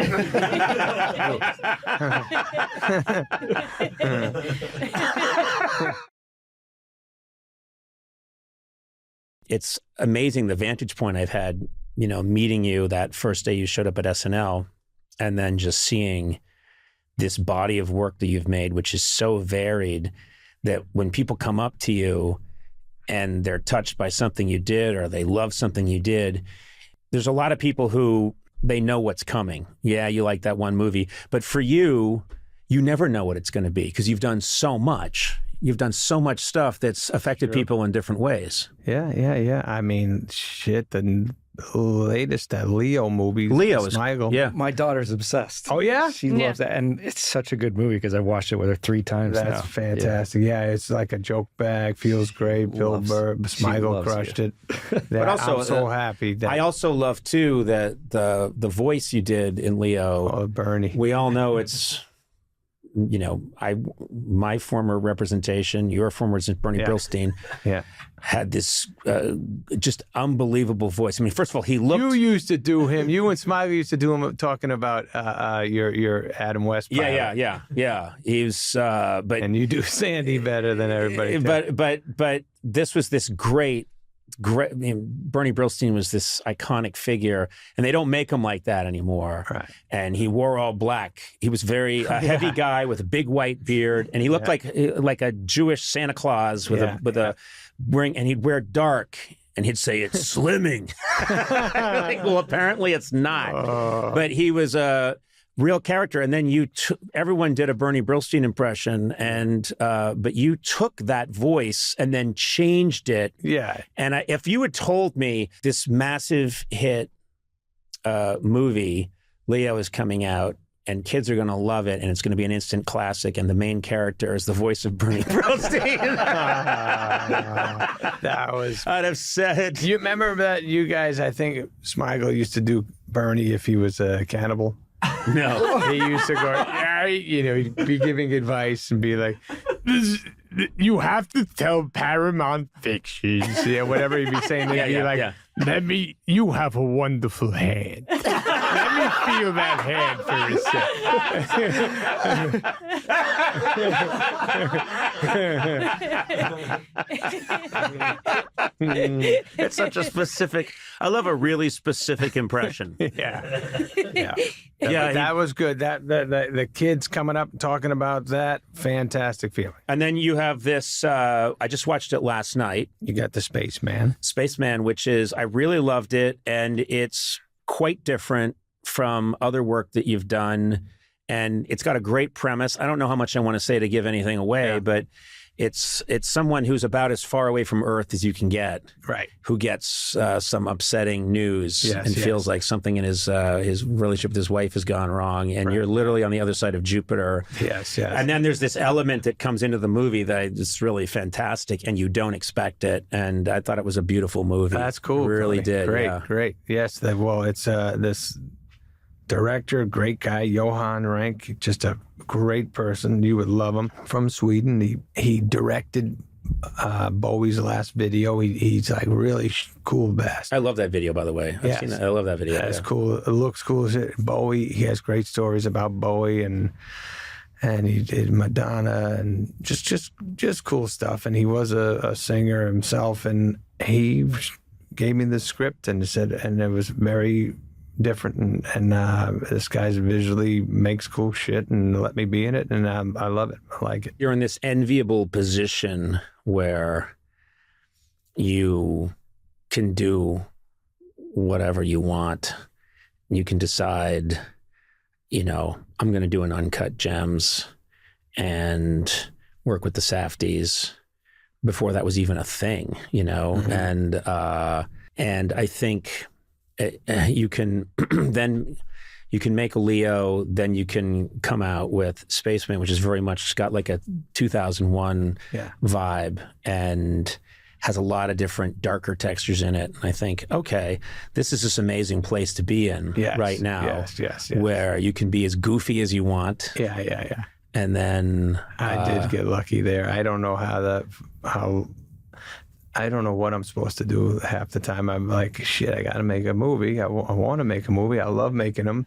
What the fuck am I supposed to do? I I like doing comedies. I like when there's an idea that we're freaking out over and we can't wait to get it going and try to write it and all that shit. But it's a weird age, right? Now it's a new age. I don't know what the fuck I'm supposed to really talk about, what I'm supposed to be, what kind of movie I'm supposed to make right now, but it all eventually gets there. Well, I think my take on you is I think your secret weapon, and I like to think I've been this way too, but you've mostly been interested in pleasing yourself. Mm-hmm. And you decided a long time ago, I'm not going to read anything about me, and I'm not going to try and make certain people happy. Yeah. I'm just going to do what I think is right and what I want to do. And it's kind of a masterclass in what more people should do. Because I think it has. I think that's a great way to go through, especially a comedy career. But just make yourself happy. Yeah, and if you stick to that. Chances are the worst thing that happens is you've made yourself happy, and in your case, you've made everybody else happy too. So Thank you, man. That's a beautiful thing. That it does feel. Yes, there are times in your career you go, I guess you do something that you weren't 100% sure of, and then you just go, I can't ever fucking do that again. That didn't feel good. Like doing whatever makes me feel like at least I like it, like you were saying, and. It's just lucky. Me and you are very lucky. I bet how long you've been getting to do this and kill. And this new building you got's the greatest, man. I love it. Yeah, I always wanted a little tree house. That's what this feels like. Is like a very nice tree house. Yes, and it's packed with people who look happy as hell. Yeah, they don't do anything. That's all right. Super happy. The checks keep coming. And every picture on the wall is of me. Yeah. That feels good. Keep that. I don't want to keep you any longer, but I'm just honored to be your friend. And, me too, man. I love you always. So happy for you. And I'm doing a stand-up special, and I drop your name in it in a good way. Oh, in a good way. You have nothing to fear. I hate when somebody says that I heard your name at a comedy club. I'm like, oh, geez, that could go the other way. Yeah. But no, this is a good way. Friend of Epstein. Oh, no. Well, listen, I love you and I'm so happy for you and proud of you for you just, I don't know, you're following your own North Star, and whatever you're doing is perfection. So, thank you, buddy. Thank you. I love you, Conan. I love you too. Just and I love you too, Gourley. What? Yeah. Oh wait, I'm sorry, different Gourley. Yeah. Sorry. That feels better. I didn't have my glasses on. Okay. My mother sat next to Dice Clay on a flight out. And she was just telling me, this nice boy is very nice. We talked the whole flight and he's very sweet and you should get to know him. His name is Dice and he's just very nice and he's from Brooklyn. And I said, you with Dice Clay, Ma? He's a giant star. Yeah. He's very he's handsome and he's got a nice head of hair. Nice head of hair, yeah. He told me the loveliest little nursery rhyme. Hickory dickory dock. The mouse ran up the cock. He was always nice. Every time I'd see Dice after, they'd be like, say hi to your mother. Oh, yeah. He was the shit. And then what about fucking Dennis when he would go, what the fuck with Dennis crack? What is it? Jimmy crack corn. And I don't fucking care. And the whole place would go nuts. Something like that. Yeah. Did you get along with Dennis back on the show? He got me on the show. Oh, he was the one that got you on the show. He called Lauren about me. Yeah. That's nice. Yes. I was scared of Dennis. He was the only one I was scared of. Yes, intimidating. Because he was very intimidating. He didn't go out of his way to say, hey, it's going to be okay. I think he just didn't know me. Calling me. And I remembered once him misinterpreting. I think I was at the craft services table and I said something. I just made some remark that was an innocent remark, but the way Dennis heard it, it sounded like I had said something kind of snotty about him or something, which I hadn't, but I just said something and he was like, so Conesy took a shot at Den Den. Oh, wow. Like it's on. Conesy took on Den Den and now Den Den is coming after. And I was like, fuck. Oh, no, you're I don't want this. He was great to me, and he used to take us out before SNL. We were just goofy comedians, Schneider and Spade. He used to take us out golfing all the time at Whitsett, in the Valley, and we'd play with him and got to know him. And then he watched our acts and told us, what was good and bad and that kind of shit. And then he's like, Sandman. He used to call me Sandman. Mm-hmm. He used to I think he was like the first guy. My friends when I was a kid used to call me Sandman, and then nobody did that. And I think he used to go Sandman, and he's like, yeah, you'd be good on the show, Sandman. And then I'd be on the show. And I remember I wasn't doing great in the beginning. No, it's a hard place to get it going. But I was definitely Schneider hit big, and some of the youth was starting to get there, and I was not getting there. And then I remember in the hallway, he goes, "I thought this would have caught on by now." And I go, "Oh no, not yet. It'll get there." Yeah. But you knew. You were always pretty confident that you'd get there, right? Yeah. I guess so. Yes, I kept going. But yeah, he was great to me. He was great. But I know what you mean. He did scare the shit out of you. You didn't exactly, almost like the McCartney thing. Like you just you get a little fucking out of your head and nervous, and you're going to say the wrong thing to Dennis and guys who were just better than us back in the day. Who else had that? Phil was warm. Phil was warm. He used to Phil make you was feel warm. calm. Phil Hartman, but you always thought you didn't know the real Phil. That's right. Phil would walk in and see us and go, "Keep 'em flying, boys. That's Keep 'em right, yeah. flying." And then you'd go in and you'd to tell him about a sketch and go, and he'd say, "What's up, fellas? All right, let's take a look. Got it." And he was a machine. He could do it, but it's not like I ever had a heart to heart with No. Phil, Never shot the shit for real, but he was sweet. He was sweet. Lovitz was pretty goddamn nice to us back in the day. He was funny because John Lovitz just wore his heart on his sleeve. He was who he was, and he was kind of very. It was all there. Like he had no armor. Right. So many comedians have armor, and John Lovitz That's true. would say, hey, I've got an idea. He always would pitch you these ideas because he always looking for a new catchphrase after the liar. Right. He was always wanting a new catchphrase, and he'd be like, I got an idea for a character. He says, get to know me. Yeah. And you'd go, yeah, I don't really know. And he'd be like, oh, I think it'd be really good. Come on. He'd get sort of like a kid. And I thought, but he was very sweet, really nice guy, very sweet guy. Absolutely. But just felt like kind of like his inner child was exposed. But those guys were bigger than, because we were younger than them, that we always were a little nervous around. Yeah, of course. Always. That's just how it works. Whoever, Dana, I'm in awe of people, and I've heard someone else say this is true, but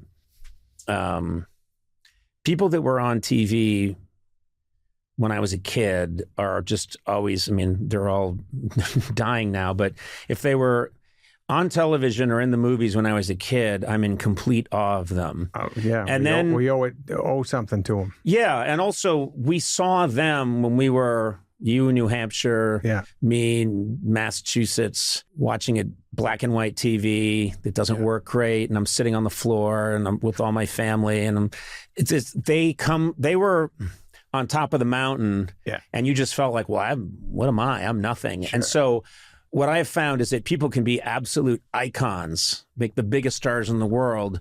But if they came along 5 years ago, I'm very happy to meet them, but they don't have that effect on me. Sure. Yes. I'm not like, oh my God, but the way I would be from anybody. I think, you know what, Taylor Swift, because what she means to my your kids, I get a little fucking jumpy, or like I'm this guy because I don't want to blow it for my kids, so I'm a little like Taylor, like I talk a little too loud or something. I don't act as cool as I can. You yell her name outside her house, Taylor,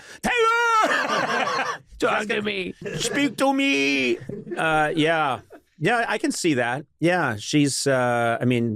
She's this whole other level now. People talk about the Beatles of it all, and her just man. Fuck, so many smash hits. There's not a word my kids don't know. My daughter.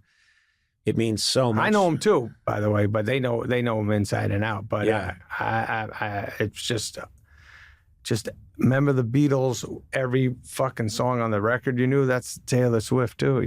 There's not a song you skip. You go, oh, that one's pretty damn cool. Yeah. Very few people have hit that level of fame. For that long? It's me. Oh boy. Taylor. Hold on. You've been outside with me and people just lose, they're like shouting out different sketches and bits. No, they're just like, do I know you from something? How do I know you? Big man. What's up, big man? Taylor has called me and said, like, how long will this go on? How do I handle it? And I go, look, you just got to be chill, you know? You got to breathe into it. That's what I always say. It was funny because I had met you there, then I go work on The Simpsons, then I come back and I'm doing late night, and you would come by and do such funny things for me, which helped me out a lot and meant a lot to me. The crowd would go crazy. You would do... Oh, when I would come on your show? Yeah. That was the highlight. When you would come on my show, one of the first things you did, you weren't even a guest. Yeah. Is I'd be at my talk show desk and then the phone would ring. Yeah, man. And you just heard this voice and the audience didn't know who it was. Right. It's someone fucking with me and no one could know what it was. Right. And then I start to figure out who it is and the camera would go up the stairs and around the corner and you'd be on a payphone. Oh, yeah. And you'd see the camera and do your Sandler, what do you call it? A dibbity-hoo. A dibbity-hoo. I love that you have this the old term for it. The old dibbity-doo. You go like, dibbity-doo. And then you take off and run through the audience and they would... That was the best. What I loved about moments like that is that it's just pure liquid joy. No one expected to see you. You're not there for any reason. So it kind of got me that like... I mean, Saturday Night Live, I didn't get on all the time. I would have little hit and run things, but you would put me on enough where it would become a thing. Your crowd was kind of the youth. Mm-hmm. They were the younger crowd. Because SNL, I remember some older people, when they would see me in the beginning, it would be like, who's this young idiot? Why am I watching him? But on your show, that was like perfect for me, for you, for all the young people. And I remember that and my albums back then were kind of the things you when put I would me do, on. You asked Yes. me, and you were just getting started. You did your first album, and you asked me to play the principal, the dean. Or the whatever. dean, and the valedictorian. Yeah. It was like, okay. And you explained what the joke was. I'm like, all right. And we did it in like one take. It was just so, and then I didn't think anything about it. And then kids were yelling at me whenever I went, the buffoon thing, quoting and I was like, wait, what? Because it took me about a second to tape, and I forgot about it. Yeah. And you were nice to do it because you just got the show. Yeah. And well, I mean, no, I was happy to do it, but it's just funny to go back and look how everything, because I remembered when you did your first film and you were nervous. I remembered you were... like Billy Madison? Yeah, it was Billy Madison, I think. Yeah, sure. You were nervous. And that's so... I bring these things up because I like people to know that even Adam Sandler was there. Yeah. Like, everybody was there. Everybody has those moments. And it's when I bring up Chris, who I think is a genius and I love him. Yeah. When I say it was when he first showed up, and I first met him, he wasn't fully formed yet, because we're all, Jesus, I was not fully formed for a long time. It takes a while, and it's amazing to see it. But I remember you were nervous about it. Terrified. Yeah. But you, I had probably told you this before, but when you got the show, when we found out you were hosting the show and taking, over for Letterman, right? Is that what it was? For Letterman? Yeah. It was unanimous with our reaction. Everyone was like, oh, wow, yeah, that's great. There was nobody going, oh, shit, why come I didn't get that about everybody who it was Conan's name. Everybody just went, yeah, wow, that's perfect. What a great idea. But you never came across nervous. Like, I remember watching your first night. Mm-hmm. Who was the guest? It was Goodman? It was Goodman was the first guest, and then Drew Barrymore. Wow. And then Tony Randall. Right. Came out like wearing like a tuxedo. And then he and I sang Edelweiss. Oh, wow. We wanted to, on the first show, tell everybody this is the kind of show it's going to be. Right. So he and I sang Edelweiss, and they cut to the crowd, and there was a weeping Nazi. And we just wanted to tell everybody, like, this is what this show is going to be. You were cool. I think we were all at Mohonk. What you guys were at Mohonk. There was a retreat. Yeah. And you told me that you were watching with Farley. Oh, yeah. And everybody, and which made me very happy, because I thought, well, he's there watching. Oh, man. We were all pulling for you. All knew you were the best. And like, we were like, wow, it's official. You're that guy now. It's so funny. It doesn't feel that way for the longest time. You still feel like you're auditioning every night in the beginning. Yeah, for a long time. But I remembered you had there were certain people, Robert Smigel, like, we all knew you were really funny, but Robert Smigel immediately knew that you were fantastic. And the other person, this is really interesting, is Jim Downey is such a giant brain. And what's interesting is, remember Jim Downey sort of looking at you and saying, it's funny because you're doing like your take on a Jerry Lewis sometimes, right. But don't be fooled. I think he's smarter than any of us. Like that was his analysis, which I thought was very fascinating, because people that took some of the buffoonery at face value didn't understand. Yeah, sure. That you're a really smart motherfucker. and in my own way. I mean, but you are. You've always been, and that was always the plan, was always that, okay, this is what I'm doing now, but then I'm going to start laying other stuff in. And actually, which I didn't even know at the time, but I would talk to you and you would talk about serious acting, and you knew you could do it. You knew that was something you wanted to do. Right. And you knew that, like, there's a time when I'm going to unveil that. Yeah. But you had your own sense of how this thing is going to unwind. And I think I did that when I did The Wedding Singer. Mm-hmm. I probably was like, let me try not to be too goofy in this movie, just to maybe slowly ease into doing other stuff one day, But I mean, of course, PTA, he's the one who put me in like a That's Paul Thomas Anderson. Paul Thomas Anderson. Okay. Not the PTA committee. Yeah.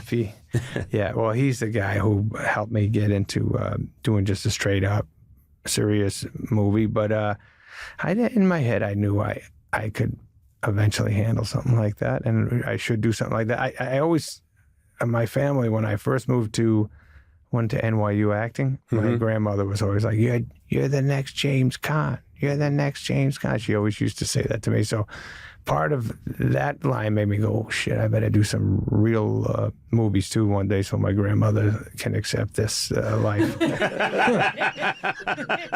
James Caan. I probably told you this, but I met James Caan when I was young.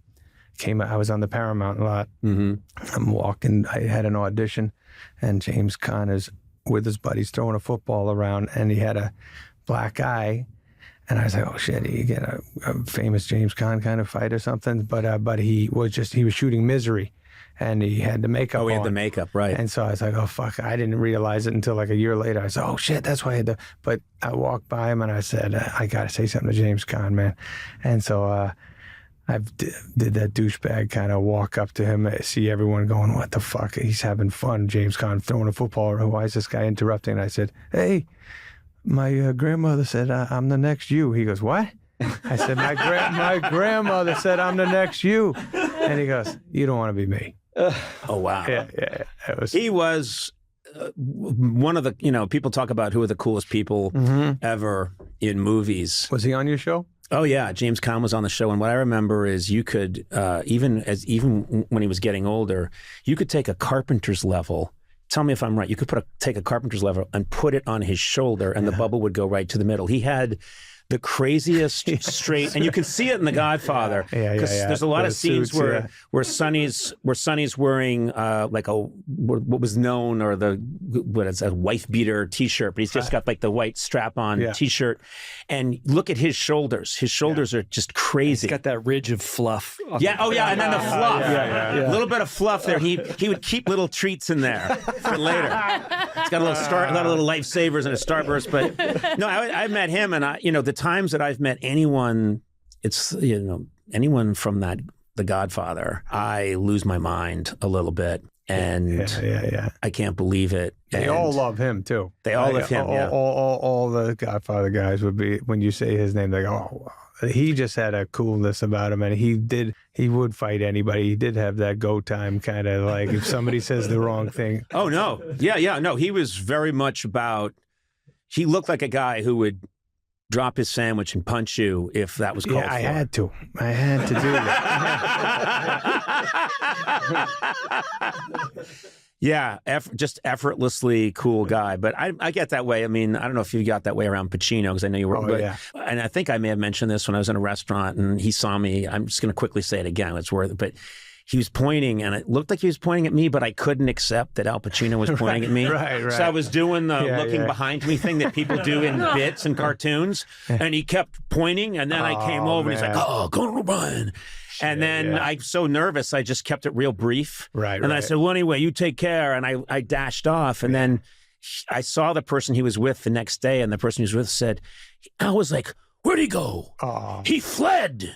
He fled." I'm like, because it's out, but I can't handle it. I can't handle it. That's so funny, man. I'm always that way. I don't want to bother these people. You said you were that way about McCartney. I ran past what happened? McCartney was at a restaurant the other night, and it's actually my friend's restaurant.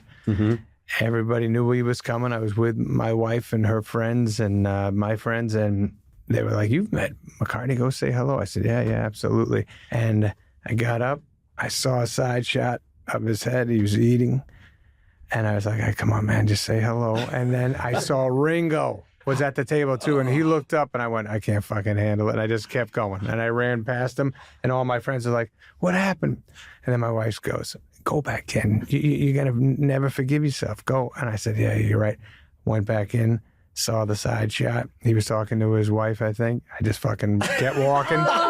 faked the hand wash in the bathroom. Then I was like, what are you doing, man? Go fucking do this. Just This say is hello. amazing. I love it. You're Adam Sandler. The Adam Sandler did, and you know what else didn't help? Other people were watching Adam Sandler be nervous. Oh no! And they were just going, is he going to fucking talk to McCartney or not? And I just bolted out and got. But you know, I get it, because someone like that, I think he's been famous since about a year before I was born. Right. And when I say famous, like one of the foremost famous faces in the world. And then, so you just think, Lunchbox in the house. Yeah, there are people that I have no problem walking up to. Yeah. And sometimes I really give them attitude. Like, look, you're a C-lister at best, so I'm going to say hi. I'm a real dick about it. Obama. Yeah. You were president. Now I'm president. Conan, that doesn't make sense. You've never been president? But anyway, I would not. Athletes do that to me, some superstar athletes, where everybody says, go over, say hello. Oh, the worst was KG. I went to a Clipper game with Kevin Garnett, and after the game it was ending, he was on the Clippers. He knows them all. He's like, let's go back, say hi. I said, no, man, you go. He goes, come on, man. I go, no, I don't want to go in the locker room, man. He goes, come on, man, and blah, blah, blah. I go in there, just feeling so goofy. They're all, the clothes are off. I'm in there just after a game, there's no reason Adam Sandler's in the locker room. They're all hugging KG. I'm staring at him, giving some head nods, and then somehow it was me alone for a second. They spread out, and me and Kawhi was in there just kind of sitting there thinking about the game, and I'm just standing there, just me and Kawhi, and I'm just like, yeah, this is a bad moment for Kawhi. Didn't say nothing, just froze. I was remembering I was just thinking about this, because I think he was on TV last night, but it was Joe Buck came up to me. I was at a bar with a friend, and Joe Buck walks up to me, and he's with John Elway. Yeah, that's cool. But John Elway doesn't say anything, and Joe Buck is just like, oh man, I always love coming on your show. And but when we were chatting, and John Elway isn't saying anything and isn't really making eye contact with me. And then Joe Buck says, well, anyway, I think our table's ready, but it's so great to see you. And I'm like, yeah, good to see you too. And he walks away, and John Elway is left standing, looking at me for 1 second, and he looks at me and he goes, we're fans. And then walks away. And it was so clear to me, he doesn't know who the fuck I am. And I respected him for it. Yeah. This is an exciting evening. We're here in Altadena. Sona's neighbors from down the street. Yeah. They're not your next door neighbors. No, they're 2 houses down. Were these the ones that you told me heard you talking? Yes, they've heard us before, especially when the boys are crying and stuff. They can hear, because we're allowed. We're allowed people. And sometimes our neighbors can hear us. And sometimes when I'm outside, I hear my family members, like when I'm down the street talking. Who's the loudest person in your family? I would say my mom. Between me and my mom. Mom. I'm sure it doesn't happen often, but let's say you two were to have an argument. It happens all the time. I know. I was being funny. Yeah. When you two argue, how loud does it get? It gets loud. Yeah. Yeah.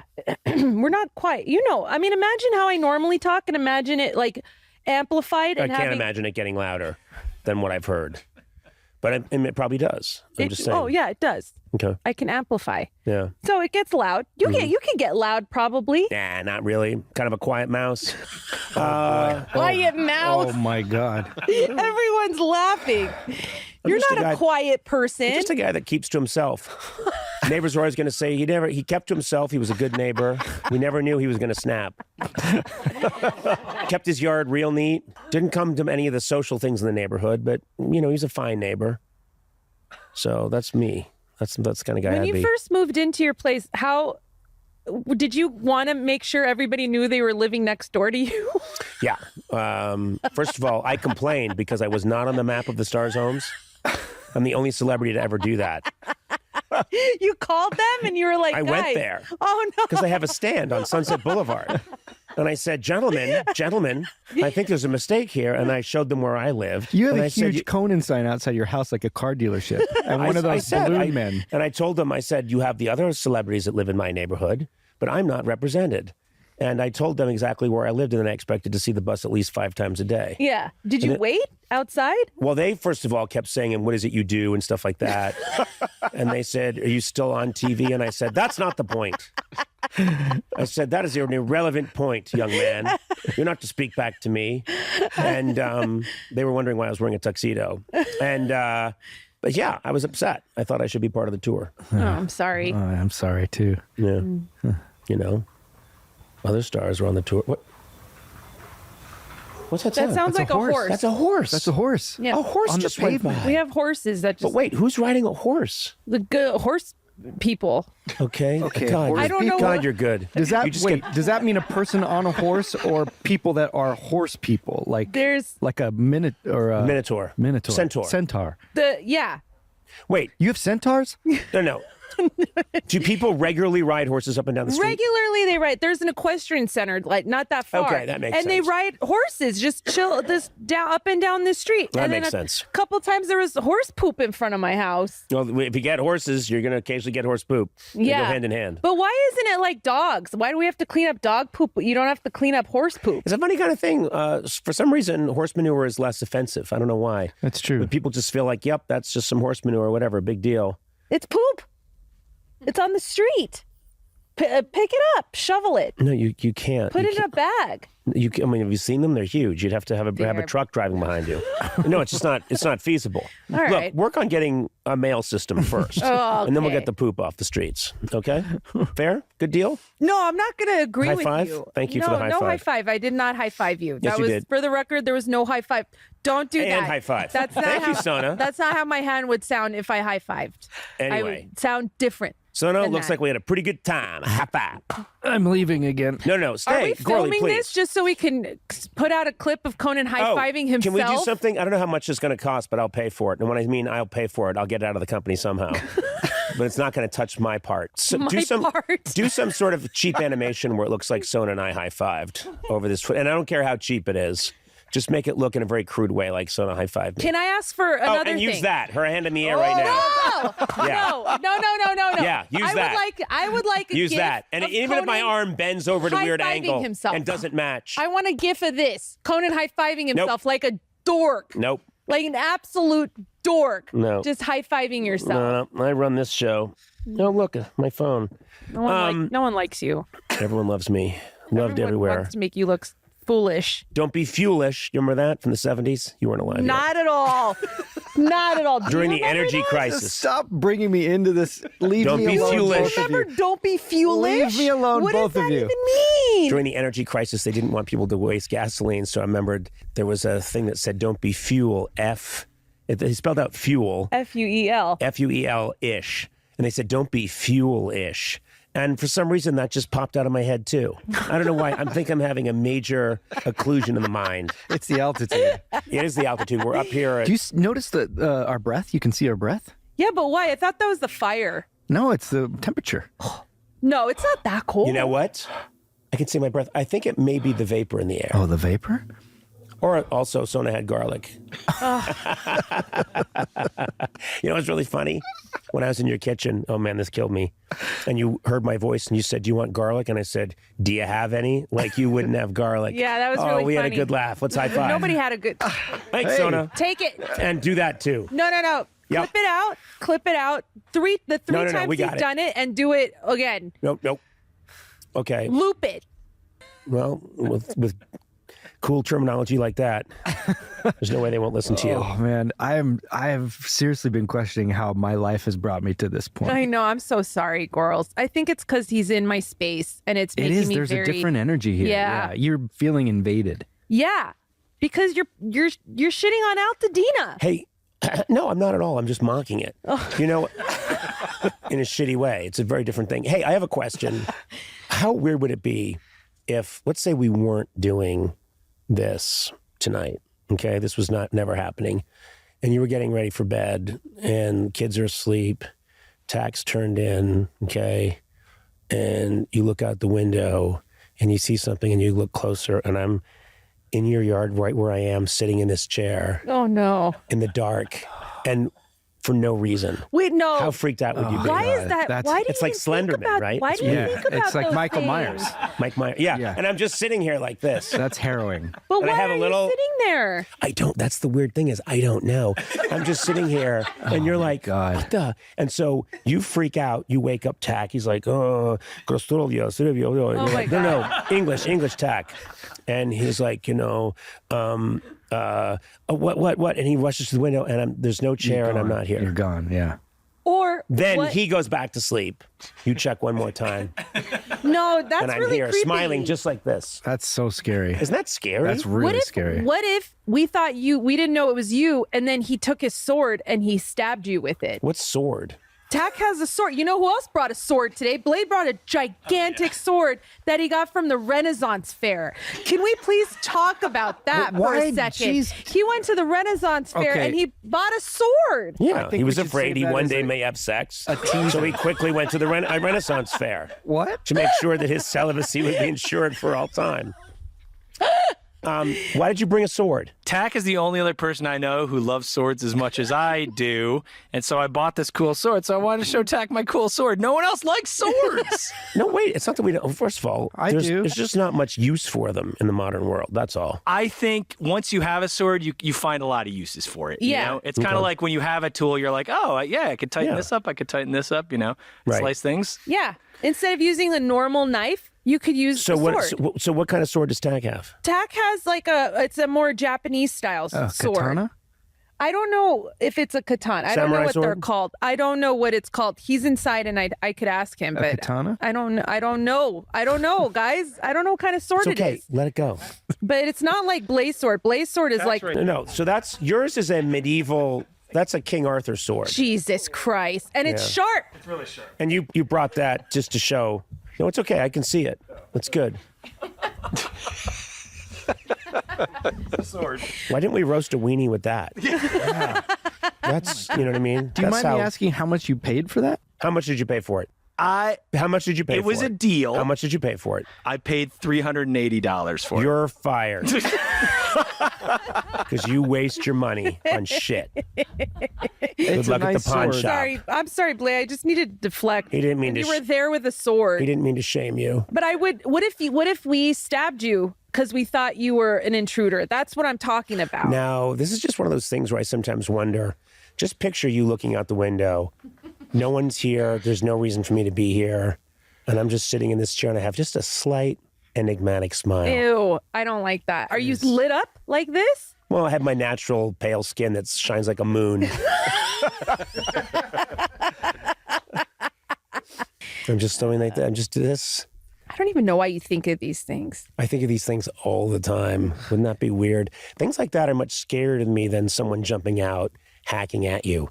Just a Conan in your backyard, sitting in a chair, smiling in the night when you don't think you're going to see him. What's more terrifying than that? Really There terrifying. honestly is not anything I can think of that is more terrifying than you just sitting in my yard. Mm-hmm. I really do think that is really terrifying. But I get what you mean when you think about weird things. Yeah. Like there was the solo stove lighter fluid and it said, do not drink, highly flammable. And I was like, what if I just drank it?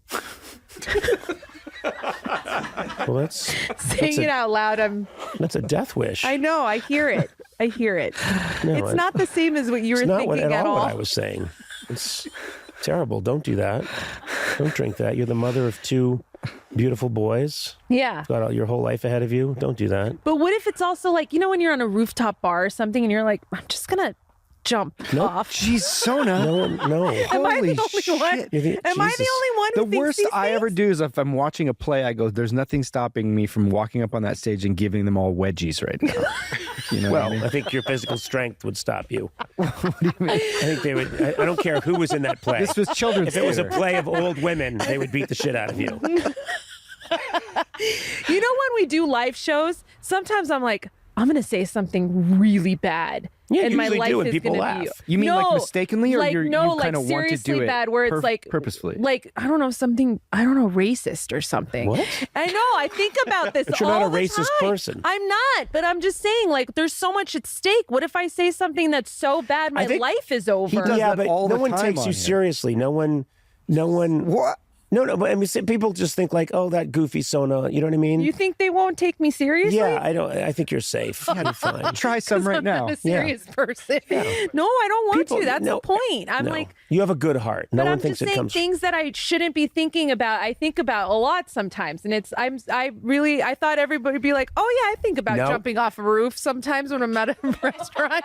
But the fact that no one else thinks that really makes me uncomfortable right now, and I'm feeling a little awkward and vulnerable. I'm feeling very vulnerable. Child services is on the way. Yeah. You just admitted your children are sleeping upstairs, and you admitted you want to drink lighter fluid, and then you want to jump off a roof. Oh my God. I think you're going to spend a couple of days. They're just going to be away from your kids. That's all. I really thought you guys would help me out with that. I don't know what to say. I'm sitting with a guy who wants to sit in a backyard all night to scare someone. Just a like woman this. who wants to jump off a building, and a guy who spent $380 on a sword. And I don't feel like a normal person, but you guys make me feel so sane. You're very sane. You're not sane. Yeah, he is. No, he's not. You're Yes, not a he is. sane person. He's a little eccentric, but he's sane. But compared to you people, Yes. I'm just John Sona. Doe You guy next people? door. Sona. Who's racist now? What? Listen. That's it. That's it. Oh my God! So what are they killing? Who knows? It could be anything. Are those coyotes? What are those? That's a coyote. Coyotes. Yeah. That's a pack That's of coyotes attacking an old game show host.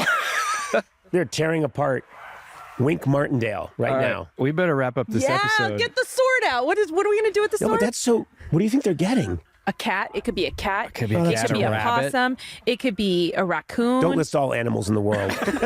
Jesus, you're like the coat check at Noah's Ark. A horse? A horse? No, it wouldn't be a horse. Whoa! Oh my God. That is so chilling. Did you hear that, ladies and gentlemen? That was crazy. I hope our mics picked that up. That was fantastic. I don't know. Do we have ambient mics that would pick that up? Yeah. We have ambient mics? Well, I'm sorry. We're not. It probably picked I it would up. imagine Probably. that You know was what? pretty loud. It was pretty loud. That was pretty. That's crazy. And you hear that all the time, huh? All the time. Where's Tack? Is he around when this is happening? Have What you if you ever find out seen that him? Tack was doing it? That's what I Tack's mean. the guy? Yeah. What if Hey, you know what? Tack's a werewolf? What if when he A says vampire?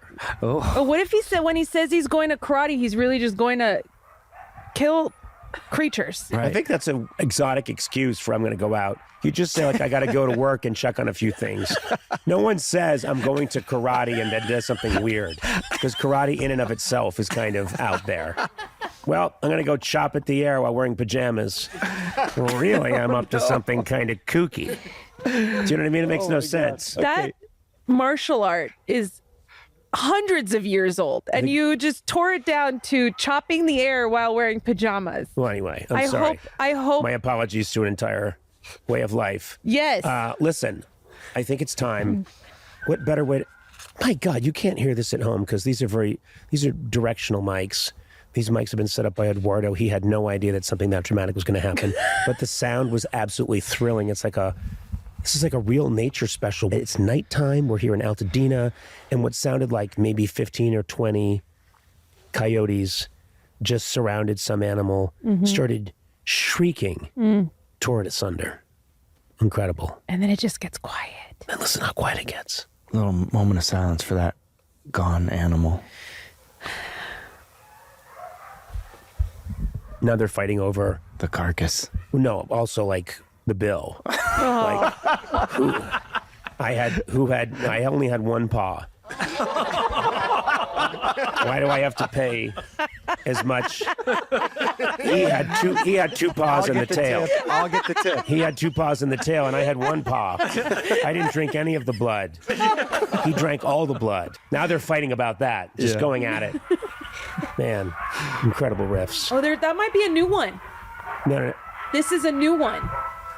No, now they're fighting about the tax.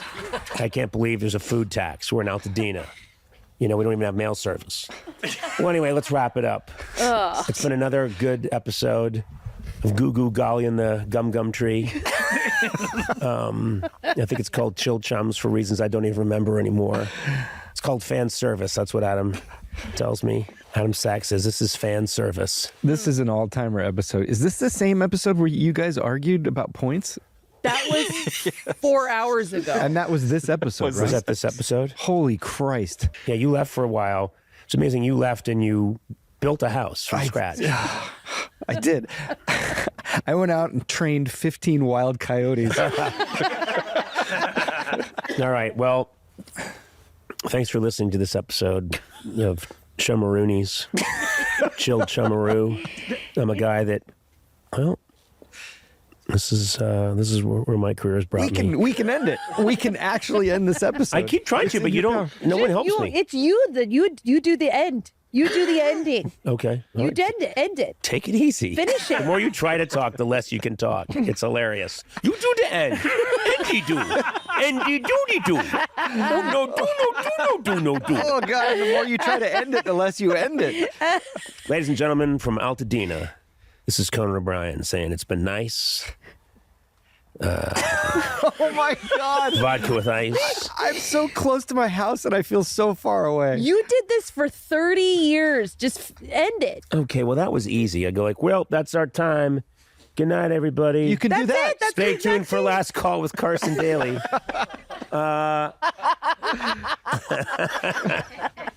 I'm going to go spend 40 minutes wiping the makeup off my face in my tiny dressing room. Good night, everybody. Ba-do-ba-do-boom, ba-ba-do-ba-do-boo.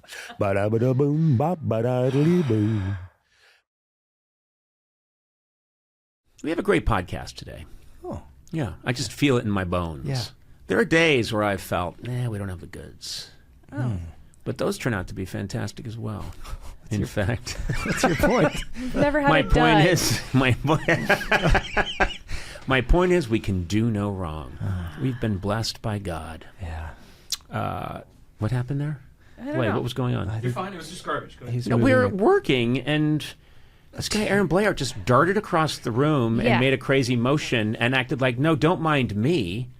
And we are in a special zone. Yeah, her concentrate. I was in the midst We of were- talking about how amazing we are. Yeah. We were in the pocket, Blake. Yeah, what And were there you was a doing? Tissue in shot, and you had to get it out. Yeah, what happened? I was getting some notes. When we do this podcast, we talk to the control room the entire time. We're I'm chatting already bored. on Slack, and they just let me know there was some garbage on the stool. But who cares if there's garbage on the stool? I don't kill the messenger. They're telling me to get rid of the garbage. I go and get rid of the garbage. I do as I'm told. Can I just say something? I don't understand what the chain of command is here. I would think that I am the captain of this tugboat, but I'm finding out that there are people in other rooms who are issuing commands. It's a podcast. Who would care if there's some We're just some living stuff in a out? simulation, man. Can I just be devil's advocate for a second? What if you see the video and then there's garbage on the stool and then you're like, Blay, why didn't you pick up the garbage? First of all, true. why would I ever watch video from this podcast? How bad does my life have to be where I'm saying, honey, I'm going to go into the basement and watch video of my podcast? So that's number one. Okay. Number two is that if there's a bottle and some papers on a stool in that video, do you think I'm going to then go on a rampage? No. Yes. No, I would not. But 3, that's my tissue, and I've got a delicate little runny nose. Wait, that was your used tissue? Yes. There's snot on it. Yeah, Oh, yeah. we have COVID Oh, protocols God. here. You just jumped on a moist, recently used tissue in the midst of a COVID. I have monkeypox. I will say when I grabbed it, I did think, oh, this is kind of wet. You said this is kind of monkeypoxy. You got monkeypox on you. I'm sorry. Now he's taking it out of the trash. Well, don't put it back on the My nose stool. is running. Do you what? Is that even a tissue? Why don't you? I feel like that's like a paper towel. Yeah, but regular tissues, they just fall apart. I need something with a little more robust, scratch your nose. So what do you use for a tissue? These like hand towels we have in the bathroom here are fantastic for blowing your nose. You're using the hand towels in the bathroom to wipe your nose? Not like terry cloth. They're not cloth. They're just, like heavy duty. No, I use those. Well, I don't put them back. What are you I talking think about? you do, because I went in there the other day and there was some, and I always like to take off my shirt when I go in the bathroom and rub whatever tissue's out all over my chest. Wait, it's very use sensual. those now. So I know. I'm blowing my nose on your body musk? Yes. You rub them and then you put them back. I put them back carefully. Yeah. And then I blow my nose and put them back. Yeah. It's a thing I do, which I was a little reluctant to talk about because I thought I'd be judged. But I love nothing more than finding tissues that have been used and rubbing them over my chest. It's very sensual and mysterious. Wow. Nothing I just said is true. I don't want people stopping me on the street and saying, why do you do that? I do not do that. Do you think people thought you were serious? I think about 18%. Okay. Yeah, because I said it with great authority. And also, now that I mention it, it sounds sensual and cool, and I'm going to try it. What if we say hear moaning coming from the back? You don't have to do it. That sounded more like a ghost than someone having an orgasm. That's a haunted orgasm.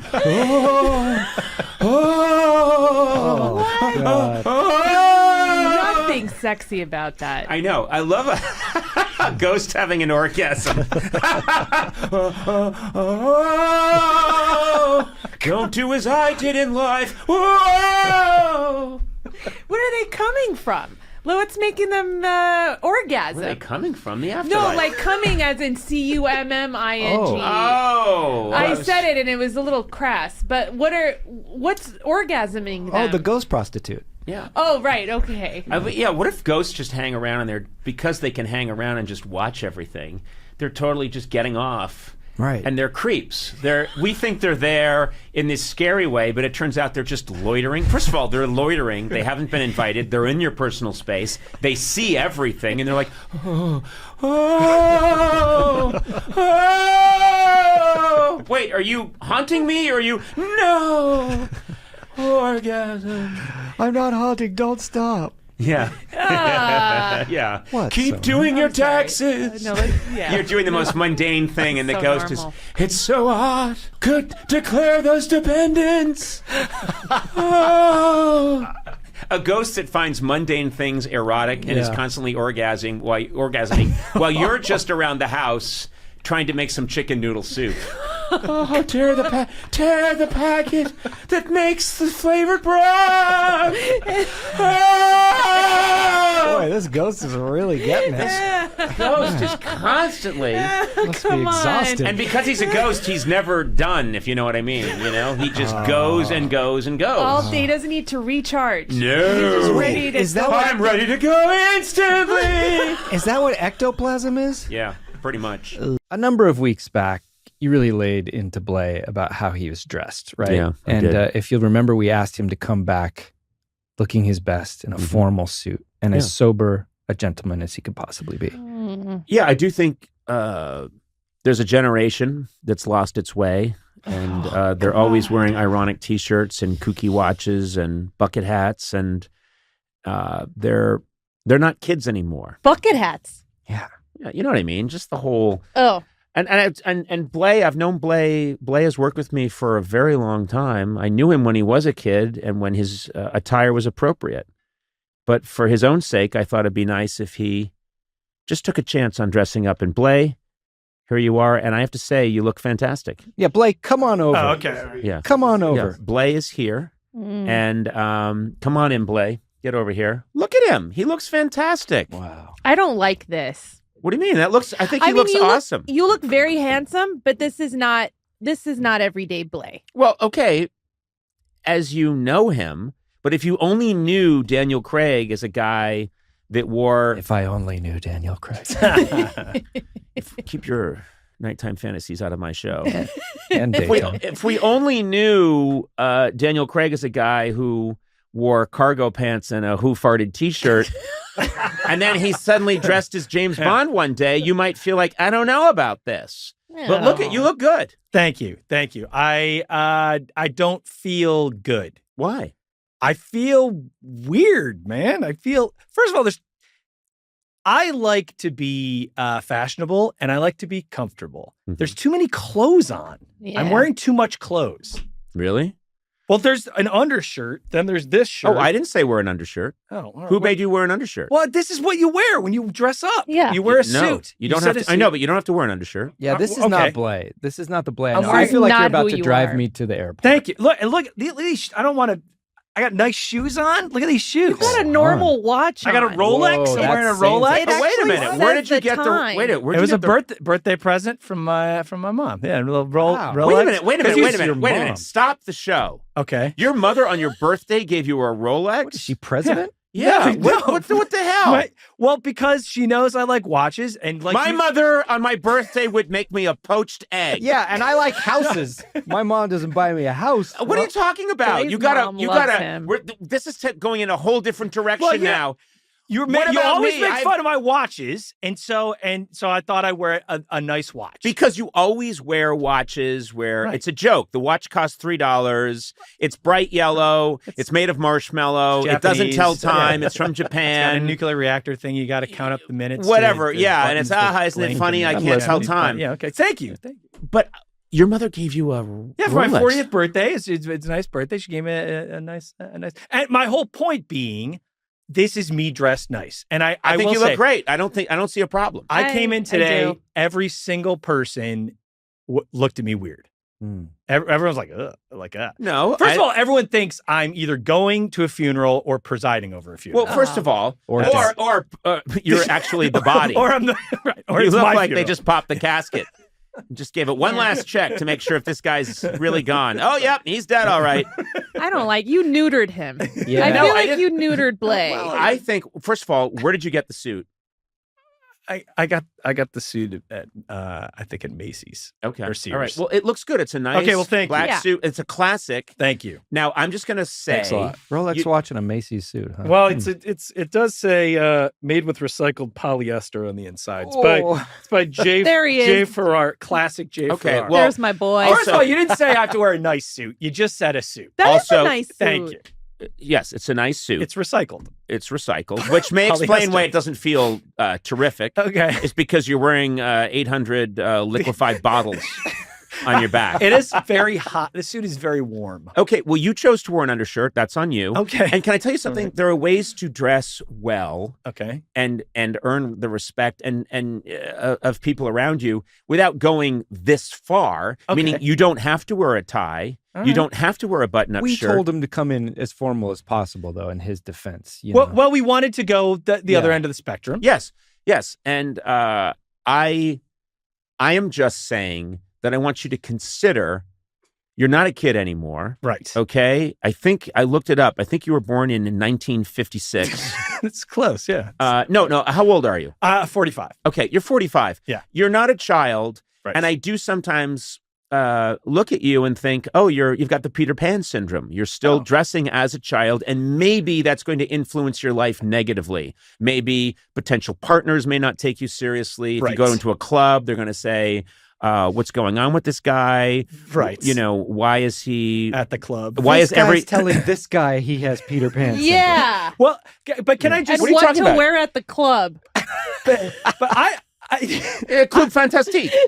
Of course. It's the greatest club down in Melrose. I feel like I don't want to give a potential partner a false bill of sale, a false good. Like they know what they're getting. Right. They know what they're. You know what? It's like and they might like Japanese watches. I don't want to attract someone who thinks I have more than one nice watch. You can still wear those goofy, funny watches where, oh, look, it's a watch, but guess what? I have no idea what time it is. Right. Because it has no hands. It just has a face that cries sometimes. I do have one that you can tell the time by feet. Oh, yeah. What's that, Adam? Part of the conversation, is this mic on? Yeah. Part of the conversation last time was also around, looking professional in the workplace. Oh, yeah. And right. So that's one thing I think you do look really good. And there have been studies that say, if you dress for the job, you perform better. Yes. You lose the stress of wondering people who wear uniforms often perform better, I think, because they're not looking at what other people are wearing, thinking about what they're own. I've always liked, I always liked in show business when people took show business seriously and dressed up when they came on a talk show. I always thought that was kind of nice. And I think we have an environment here at our company. People are coming in. They know that Conan O'Brien's going to be here. This is no. But do you know what I mean? There's an expectation that people will dress up. This is like the comedy Vatican. No, you know? oh my God, I understand what Adam's saying. I'm not that I'm insane, but like me being the Pope. Yeah, right. Being headed by a it. tyrannical figure with only symbolic powers. And then you guys, no, I'm the voice of God on earth. And then you guys are like Swiss guards. You know, you're there and you're holding your pikes, and we're not even like bishops or anything. Oh God, no. No, you're just standing outside with those goofy axes that no one's used in over 800 years. But Blay, I think that Adam brings up a good point, which is when you dress the way that you dress, you're just going to have goofy ideas. You're just going to want to go eat a burrito. You're just going to go want to grab your, your Wii controller, Nintendo Switch, Gum, and play your game of Glorgar. And all this sounds great, though. No, but this doesn't sound like an argument. I'm agreeing with you. That sounds But you can still do all those things. Oh, right. But dress like someone who commands my respect. Wait, can I say something though? Yeah. I think what Adam's saying is right if you work at like an accountant's office. Right. But if you work for the circus, right? Which we do. Which this really is an absurd place. The lion tamer is very well dressed. The ringmaster is very well dressed. Trapeze artists in their own way are quite elegant. In fact, most people at the circus are very nicely dressed in their own costume. Let's say your job is to pick up poop. Like you're a civil worker and you pick up poop. You're not going to dress up in a suit when you're picking up poop. You dress up. But you wear a uniform. You still wear a uniform. Okay, let's say even as someone who's picking excrement from the sidewalk as they're living. And by the way, I'm not putting that job down. That's a real job. Are you saying that's my job is on this podcast is to pick up poop? I'm saying that there are certain environments that have certain how about qualifications. How about this? How about this? Not dressing up and wearing a suit and a tie, but Adam, as the head honcho here, the overlord, the scheming monster, the man behind the mask. We get it. He's a bishop. Yeah. I look at Adam Sachs and I say bishop material. But what I'm saying is, what about like boiler suits that say Team Coco on the back? Wait, you want us to wear like coveralls? Hold on. No, not hold on. No, that's bullshit. Hold on. What I'm saying is something akin to that, like what they wear at a nuclear power plant. Doctors, nurses, they wear uniforms. You know. What about scrubs? No, I think producers you want to be a wear Bond something. villain, Engineers should should wear all something. in those like the army of coveralls and hard hats and galoshes. Yes, I do. I would like it if everyone, Eduardo, if we came up with something that was kind of cool, would you be up for wearing it here at Team Coco? I'd be up for it. I'm on Team Conan on this. I like because it would be nice. And look at the way Eduardo's You're wearing dressed. a Lakers hat. Yeah. But if I used to sell men's suits for a living at Macy's, actually. But that was 6 months ago. Yeah. I do believe it's important to dress to impress. Whenever possible. And all I'm saying is, and you know, look, I love the shirt you're wearing. It looks fantastic. A cranberry T-shirt that's been overwashed.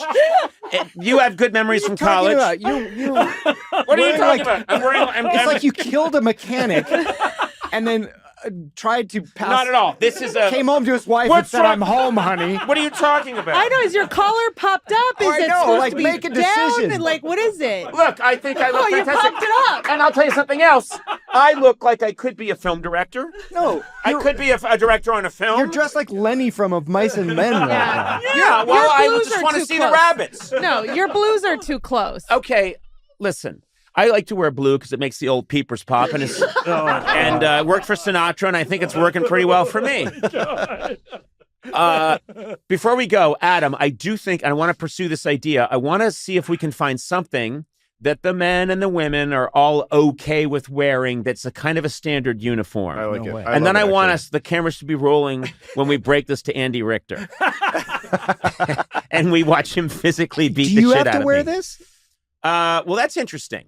Yeah, I think it's pretty interesting. There can be standard host garb. Like hosts have their own. I will wear something consistently as a Bond villain does. The Bond villain, you know, like a Nehru jacket. I would wear like a Nehru like a jacket, cloak. and I'd have like a fake white cap that I pet. But then you guys I would do it for that. But I do think there's something that we should investigate, there might be a great way. And also, what about like young people that are just starting out here? Working out here and they're brand new employees. Maybe they have to wear the boiler suit, but then there's a it's like the army. Then there's a rank above that. I see. But we wear a uniform. Now I'm starting to get on with this. Yeah. This is... Oh, I'm not. Okay. Well, go ahead. John Wick. You know how like the people that work Yes. Patching the telephone calls. Yes. They have a style, and then the Continental has its own Guess style. what? I love the John Wick films. First of all, you're dressed a la John Wick right now, and that's why I think it looks cool. I love the John Wick I see. style. So what we're talking about is like tiers of the utilitarian people, the administrative, the talent, and they're all thematically linked, but they have their own specific look. Are you into it now? I'm getting there. Okay. Okay. And this would be paid for by the company. You would come in, you get your you wouldn't issue. Leave in your uniform. You'd come here and change into your uniform. Would have lockers. And would change into them. And I'm not even kidding. We'd change into them. And Sona, you would have to go to your locker and change your clothes. I don't want to do that. Well, you're going to do it, and I'm going to be there when it happens. Oh, God. And I honestly, No. You won't see me there. There'll be a window. There'll be a window that only I'm allowed to look through. No. And again, I don't read the papers much, and I don't go online much. But I don't see any problem in today's society with me having a little peeky window. Anyway, Adam, get on this. Productivity Eduardo's is going to in. be through the roof. It's going to go through the roof. We're gonna figure it out. I took a class in college on costume design, so I can work some things up. You know what? Guess what?